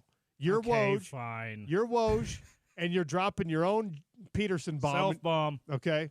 You're saying, I'm done, and I'm going off to do this. It would be the zoo, wouldn't it? No, actually, I think it would just be, like, traveling the world. I know that's also a cliche answer, but I've never had enough money or time to actually do that. I was fortunate enough to, when I served my mission, to go somewhere halfway across the world in Hungary, which was awesome. Always wanted to visit Europe and got that opportunity, but I haven't really been able to do it on my own dime and my own time before, so that's probably what it would be, just see other places in Europe and other places around the world. All right. I got other two ballparks and stadiums too, just to make it sports related to both Sure. you. Yeah, of course. OC. I got two baseball guys here. Zachariah's a big baseball guy. Tony's obviously a big baseball guy. Shohei Ohtani, again, bombs one. What is it? He's at 48. He's on his way to 50 and 50. It's ridiculous. I wish he was doing it for a mom and pop franchise instead of one of the big, mega franchises. But here we are. The impact, Zachariah, you first, of Shohei Ohtani on baseball here in America, on the global front. Just your thoughts on a guy doing something that we've never seen. He can pitch, he can hit, he can do everything.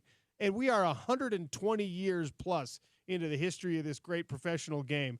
And still, we're seeing something for the very first time. He's our Babe Ruth. Yes. I mean, we hear about Babe Ruth. None of the people talking right now are old enough to have remembered or seen it or whatever. We're talking about back in the day when people wore suits to the ballpark and stuff was in black and white. And speaking of black and white, they didn't really let black players play. But Babe Ruth was that guy. And I'm sure he would have been just as talented or whatever. I mean, you look at him, he doesn't look like, the statuesque figure that you see Shohei Ohtani be. But basically what I'm saying is, all that time that you heard from old people talking about Babe Ruth, Babe Ruth, Babe Ruth, this is our Babe Ruth, and it's incredible to watch. And yes, I'm with you, OC. It makes me sick to my stomach as an Oakland A's fan who gets nobody and loses everybody to these big market teams that he's doing it for the Dodgers. But if you just like baseball, and I know Tony loves it, and I'm trying to get you there, OC. I know you had a good Bees game.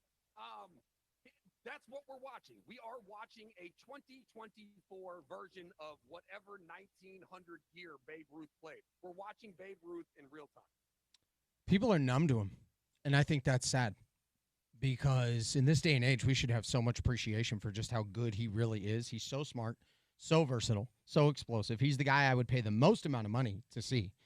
I think if I were to pay the most amount of money to see any pro athlete, I think this would be the one.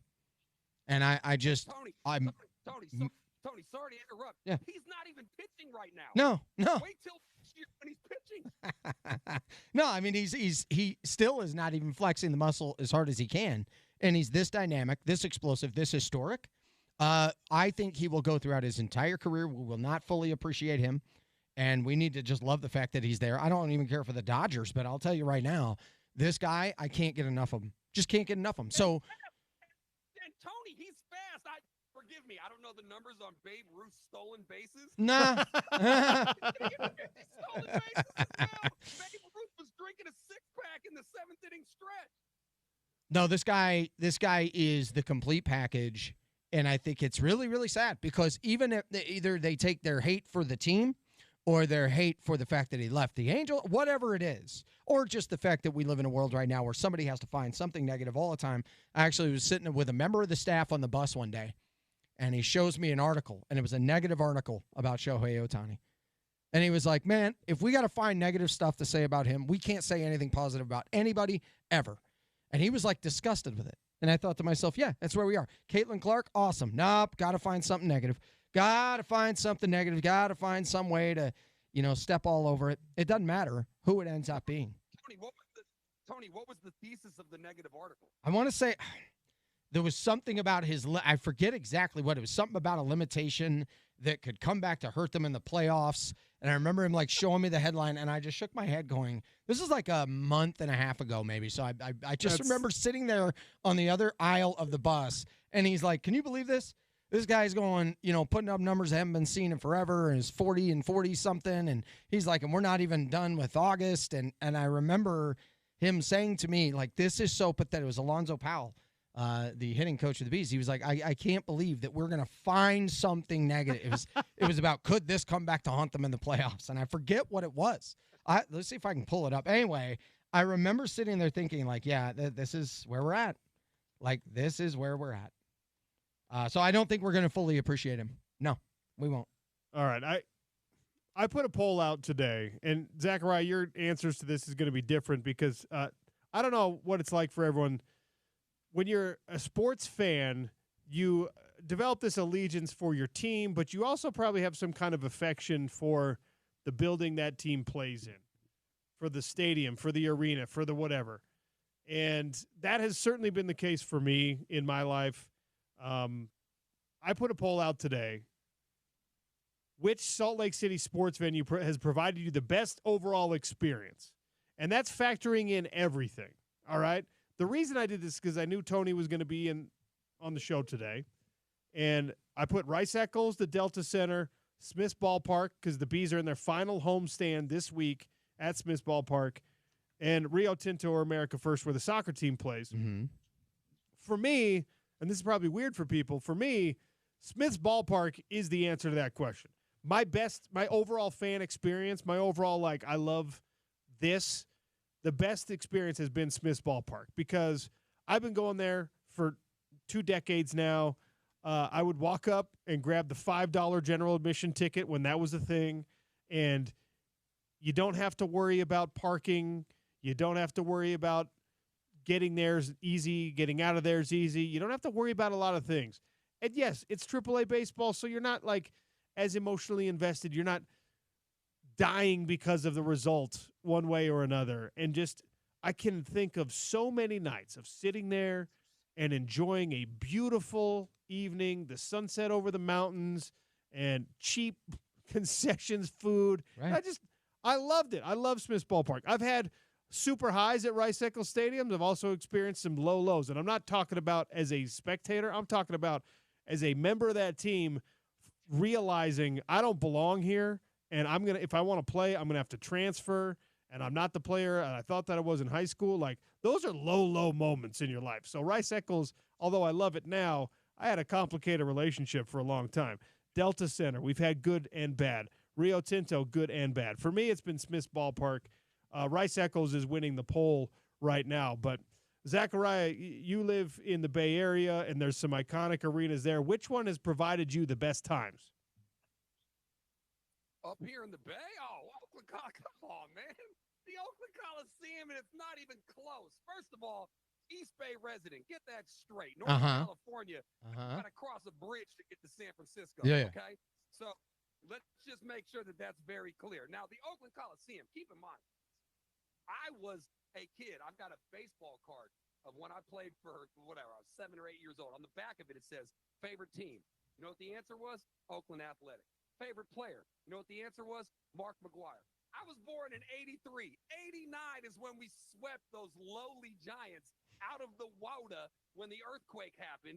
And so not only Ricky Henderson, Dave Parker, Carney Lansford, Terry Steinbach, don't get me started, Mike Gallego. I love me some Mike Gallego.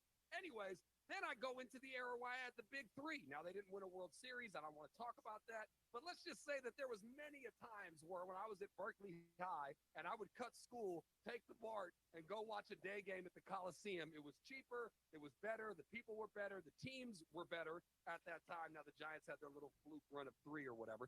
We don't need to talk about that. But that is the easiest answer ever. Oracle, I guess, would be like a close second. I watched some great Warrior games there, and Charles Barkley was my guy, so I saw him. He signed my jersey when I was like 12.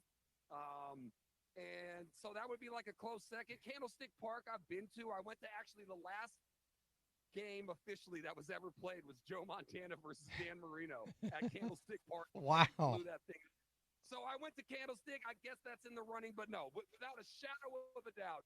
And it's sad to say because they're going to be playing in Sacramento or Vegas or God knows where. I'm actually hoping Salt Lake so I can jump on that bandwagon. But the answer is the Oakland Coliseum. So I'm the same with the Bay Area with the time that I spend out there. Bay Area, and it's the Coliseum.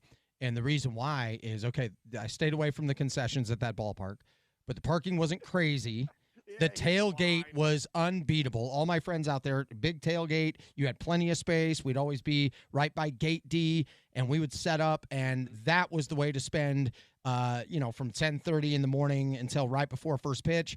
A day game on the East Bay is unbeatable. So the Coliseum as itself, I got it. It's not the most glitzy, glamorous, whatever. I got that. but the beautiful weather, the voice of Roy Steele or Dick Callahan shortly after, the way that the music bumped off that cement, the way it sounded and felt in that ballpark, the horns out there in right field, the flags waving up and down, like there was something great about a day game there. Now, a lot of the family members of mine were Giants fans, so they loved to go on the other side, but I was like, no, give me a day game on the East Bay. So I was the same way in terms of the place I liked the most in the Bay Area. 11 years ago today, actually, I got to throw out the first pitch at the Coliseum. Did you really? My Facebook reminded me of that this morning. It's a great place. So Dick Callahan introduced you. Yeah, he would have. Yeah. It's like, ladies and gentlemen, now pitching, Sean O'Connell. And everybody was like. Threw from the rubber. It was a strike. Oh, of course. Sean Doolittle caught for me. So I still have the ball signed by the red-bearded at the time, Sean Doolittle. Oh. All right, we got to take a break here. I love the vibe of that place, man. We got Tony Parks. We got Zachariah. We got a lot to talk about still. With Media Day happening, did we get a player to leak the eventual Utah Hockey Club name? No! We'll talk about that next on ESPN 700.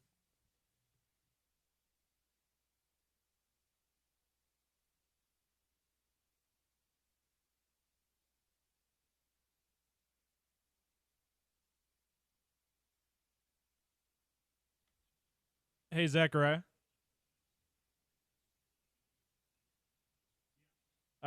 Turn yourself up some more if you can. We heard you, but you were a lot quieter than Tony and OC.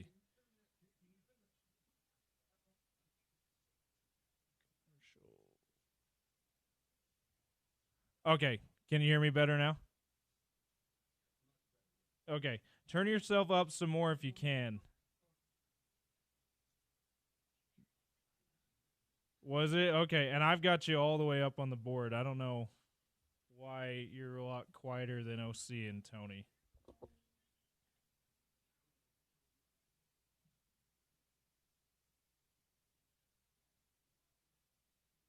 I'll check the computer settings too.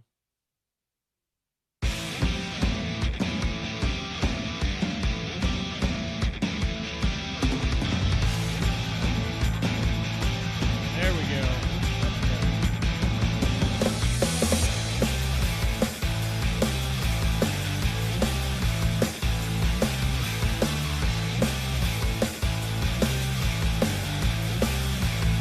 Yeah, that's good.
Sean O'Connell Show on a hump day. It's Wednesday. We're getting you ready for a huge weekend. Utah versus Oklahoma State in Stillwater. Real quick, Tony Parks is in the studio with me. Zachariah, my guy, for the Zachariah Hour every Wednesday. I put it out there, brutal hot or brutal cold. Oh, yeah. You got to choose one to compete in, to live in, whatever. You decide. I brought it up because the forecast is showing on weatherchannel.com Oklahoma State T. Boone Pickens Stadium high of 100 on Saturday for that Utah football game. Humidity right now hovering about 60% in Stillwater. That is going to be horrible. I wish all of you luck who are deciding to make this your big road trip this year. Dress accordingly. So, Zachariah, brutal hot or brutal cold? I know your answer. I don't even have to ask. Just so you know, I had to mute my own microphone because I wanted to interrupt. I have never been more prepared to answer a question in my entire life. This is like a question from the gods. I didn't know what I didn't, you give me no details, no prep work, what we're going to talk about, whatever. I just fly off the cuff. It's why you love me. But the answer is so easy. And anybody out there that's listening that does not have the same answer as me, I very rarely judge. I'm like, whatever your politics are, whatever your religion is, whatever you like or don't like, I don't really care. Here, I will judge you. The answer is so clearly that you would rather have an unbearable winter than an unbearable summer. Here's what I got on my end. Facts, okay? You know what you can't do, OC? Peel your skin off. Have you ever been able to do that? No. No, you'd be a skeleton, correct? Here's what you can do when it's 1,000. Yeah. Put on 17 parkas and coats. Put on 19 blankets. Do whatever you got to do. Make a cold. There's nothing you can do when it's cold, and especially you, OC, out there who had to deal with a broken AC, not only in your home, which made you lose your voice, but also in the damn studios over there at ESPN 700. Hey, we put that behind us. It's no longer the case. The AC is working beautifully. We don't like to talk about that part of our lives. Yeah, I was here during some of that. I'm sorry. For a week, and it was like, okay. It was not ideal, but it's all fixed now. So, okay, you're just layering up. So if I tell you, Zachariah, you have to leave the paradise weather of the Berkeley Hills, and you're either going to move to Wyoming or Fargo, North Dakota, where you're just going to be brutal winter, or you got to live in Houston, Texas, where your summer's just going to melt you. You're choosing North Dakota. Well, between those two, more fun for me socially, what my life would be like. In North Dakota, it'd be hell on earth. Okay, fine, so even though I prefer the cold to the Minneapolis instead of North Dakota, because I was born in the Twin Cities. So Minneapolis or Houston? Yeah. Give me Minneapolis every day. Every day. 100%. I love Minneapolis. It's a great town. Oh, most underrated big city in this country. Not even close. That's where my parents met, OC. Of course, because people who don't know, Zachariah's dad, a Dutch immigrant, and the Dutch, when they show up, they go to the Midwest, and they go to Minnesota. That's a beautiful. Well, it's actually it was at a barbecue. My mom is actually 6'2", and my dad was only 6'1", but she spiked a volleyball in his face, and he fell in love, and here I am as a byproduct. So I love Minneapolis. I've only been there at the airport. I've never actually been to the city, but I hear great things. This is a true story, though. So not everyone is like so attuned to brutal cold, right? I got offered a job. There's a great radio outfit in Minnesota, and I got offered. I remember that. I got offered a gig in Minnesota. This was, I guess it would have been 5.5 years ago because my wife was pregnant at the time with our first daughter, and they flew me out, they flew her out. They were courting us, and they were like, and this was in early October. Okay, I grew up until I was 9. I moved to Utah when I was 9. I grew up in the Twin Cities, so. They were offering me this gig, and we went out there, and they took us to this nice dinner, and it just happened. We were staying at this hotel, this beautiful hotel across the street from the University of Minnesota football stadium. It was a wonderful setup. They rolled out the red carpet. It was so nice. And it just so happened that we were there on like October 7th, and it was 7 degrees outside, and there was these little nasty snow flurries happening in early October. Yeah. And I'm there with my wife, and she's just like, please don't make me do this. We can't do this. It's already winter here. It's early October. And I was like, yeah, I know. It's not always going to be like this. But at the end of the day, couldn't do it because not everyone's attuned to the brutal cold. And look, no one likes brutal anything. You don't like brutal heat or brutal cold. But if you got to pick one, cold is easier to layer up. You're absolutely right about that. So good luck to everyone who's going to be at Boone Pickens Stadium on Saturday. Oh, All man. right. I teased this, so we got to deliver on it. Media Day happening right now for the Utah Hockey Club. I've got serious FOMO because we couldn't be here because obviously we're live on air. Porter Larson went over from the ESPN 700 family. But this is the second time it's happened, Zachariah and Tony. This is the second time it's happened where someone connected to the team has accidentally let slip that the Utah Yeti combination, right? That's one of the names that made it to the final list. That's one of the names that was getting a lot of momentum. That's one of the names that we've seen jerseys and sweaters and color schemes and everything mocked up. Utah Hockey Club, arguably their best player, Clayton Keller, was talking with NHL.com and said, it sounds like it's going to be Yeti, but I don't know. At the draft, the GM, Bill Armstrong, was talking about Tija Ginla, their draft pick, and said, oh, yeah, we love him. When we saw him, we knew he had to be a Yeti. Whoops!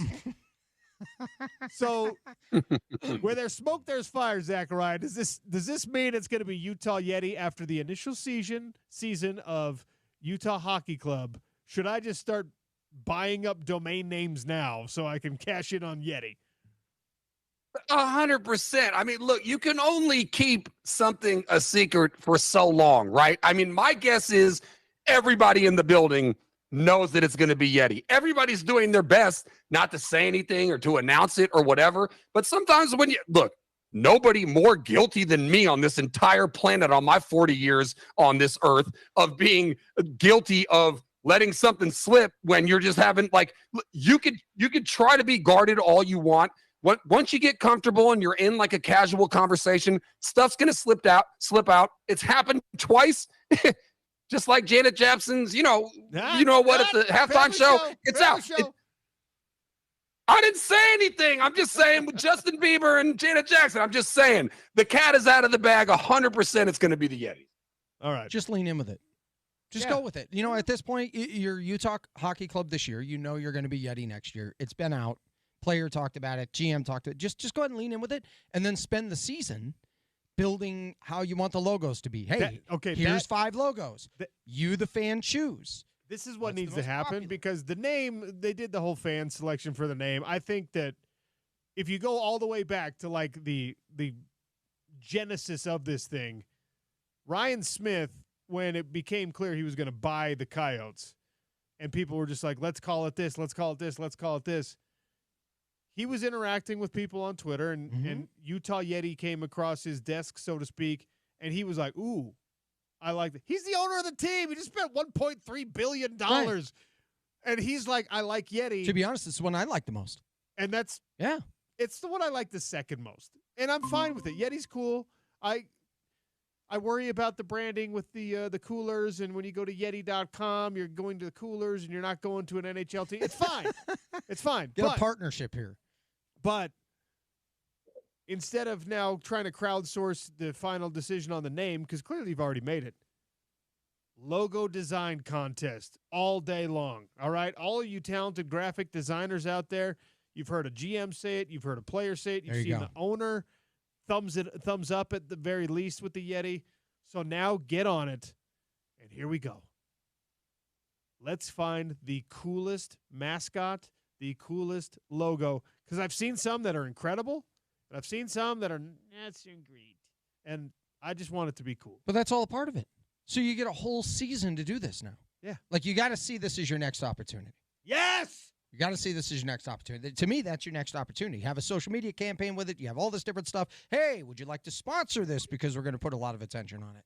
And now you can turn it into a money-making opportunity. I cannot wait to see my long-limbed buddy, Zachariah, out there in the Bay rocking Utah Yeti gear. And everyone, all the Sharks fans just going to be like, what's that, dude? I thought you were going to go with my long-limbed buddy Zachariah in the Yeti costume. He would I thought that's what you were going with. I'll tell you what, mascot. He would be a terrible in-arena mascot because people here are used to the Jazz Bear who's willing to, like, rappel from the ceiling and ride, like, a toboggan down the steps. And freaking Cosmo and all this stuff Cosmo does. The Cosmo, the Cougar, Zachariah, have you ever seen the BYU mascot?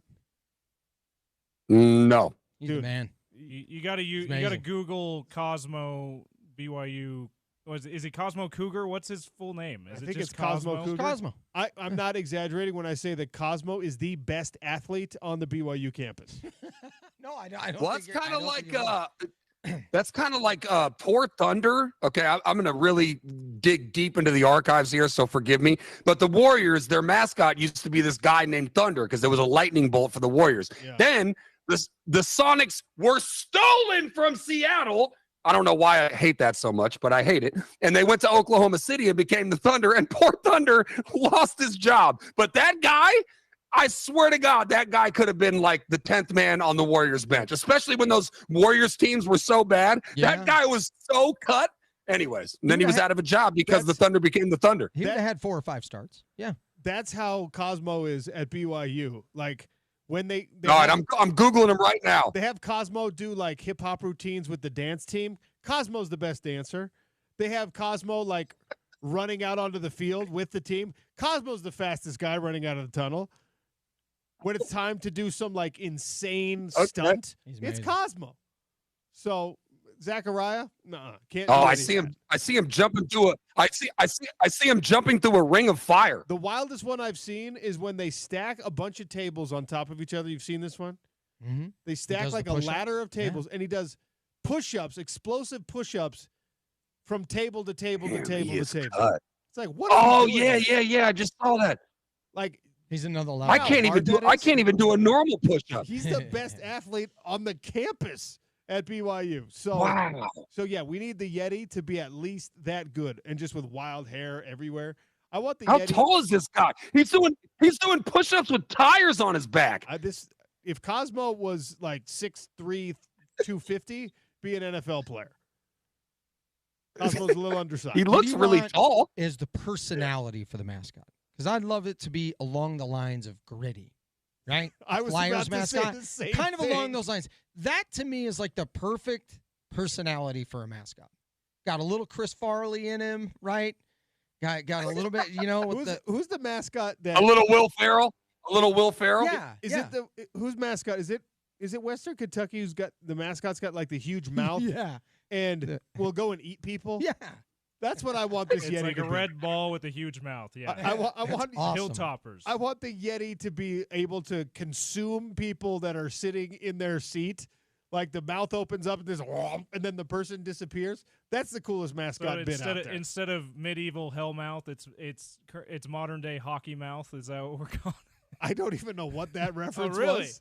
But anyway, we can always count on James for that. More obscure references. All right, so I was thinking along the lines of Tony when he was talking about monetizing it. Now, first of all, I heard you earlier doing cross talk with Spence about Disney adulters that don't have kids. Yeah. Totally weird. I'm with Spence 100% on that. But anyways, to go into the monetizing this, isn't there some sort of Disney weird ice person freak Yeti thing already? Can't we just have Disney sponsor it and gives us tons of millions of dollars so that we can get the best team ever? You're thinking of DreamWorks Entertainment Smallfoot? No, we're not doing that. Okay. That's like there is the Yeti on the Matterhorn ride. There we go. Let's get some Disney money. Or DreamWorks. DreamWorks is in Emeryville. That's like right around the corner from me. I can go into DreamWorks. I can go into their office tomorrow and pitch that. But let's get some money and become a super team so we can be like the Dodgers to bring it full circle and have a monster hockey squad that gets all the free agents. I love it. All right, we got to take one final break. Before we do, I want to remind everyone, schedule your Ineos Grenadier test drive today. This is an absolute head turner of a vehicle. I got to ride one around the first time in my life. People pulled up next to me and were just like, hey, cool car. That's never happened to me in my life. I understand now why people buy cool cars, because it makes you feel cool when you're in a cool car. 2400 South, 5600 West in West Valley, IneosGrenadier.com. They've got the full lineup, all the models, all the color options, all the trim packages. Ineos Grenadier. Tell them that OC sent you. I've got Disney on Ice tickets to give away next. Zachariah, I'm going to send you some just because you threw out a little hate for the Disney adults. Now we're going to make you come to Disney on Ice. I have Disney on Ice tickets to give away next. One final segment in our three-man weave with Tony Parks, Zachariah. I'm Sean O'Connell. It's ESPN 700.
Yes.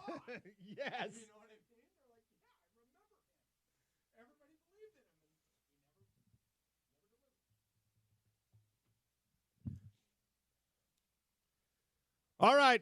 Topical trivia. If you were listening to the show today, you heard me mention this several times. 877-353-0700. 4 tickets to Disney on Ice. I'm ready.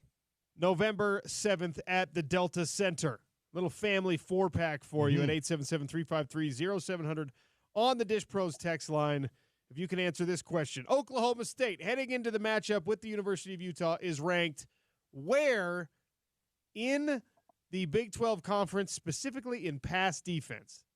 The Cowboy pass defense ranks where in Big 12 play through 3 games? 877-353-0700. If you know the answer to that one, Sean O'Connell here on the Sean O'Connell Show. Tony Parks has been joining us ahead of the final home stand for the Salt Lake Bees. Text Bees to 33986 to win a pair of tickets. This is the end. The homestand ends on Sunday. I'm headed out to the ballpark tonight with my kids. My guy Zachariah and the Zachariah Hour also on a Wednesday. Fellas, I got breaking news. I just saw this come across.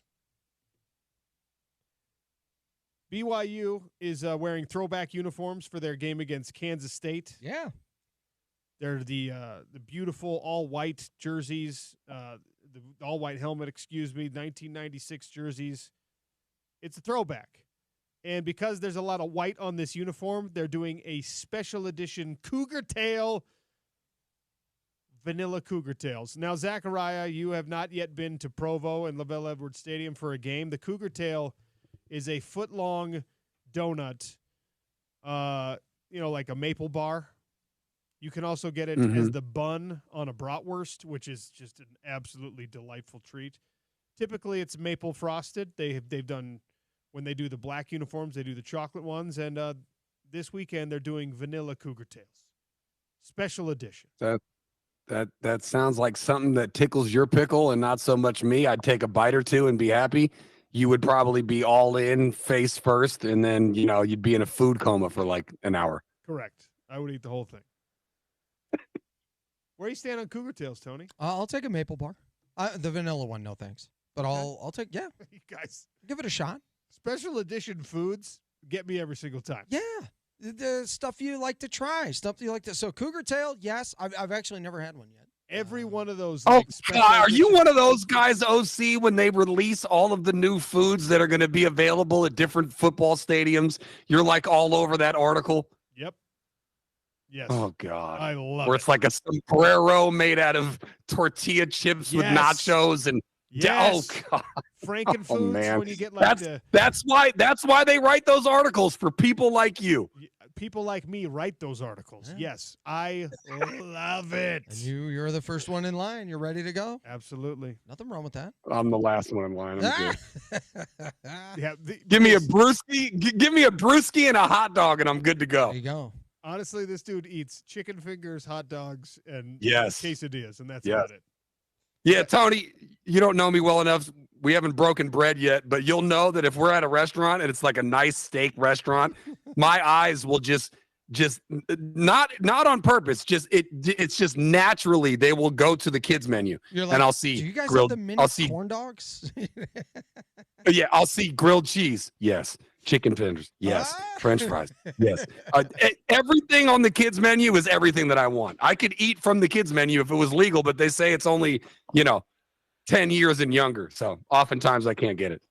You guys have a mini box of Raisin Bran for my guy over here? No, it needs to be like Frosted Flakes. Raisin Bran's an adult cereal. No, Cinnamon Toast Crunch. That's funny. No one can dispute that. Tony, thanks for sitting in. Zachariah, thanks for sitting in. Very excited to be out at the ballpark at Salt Lake Bees game tonight for the final homestand at Smith's Ballpark.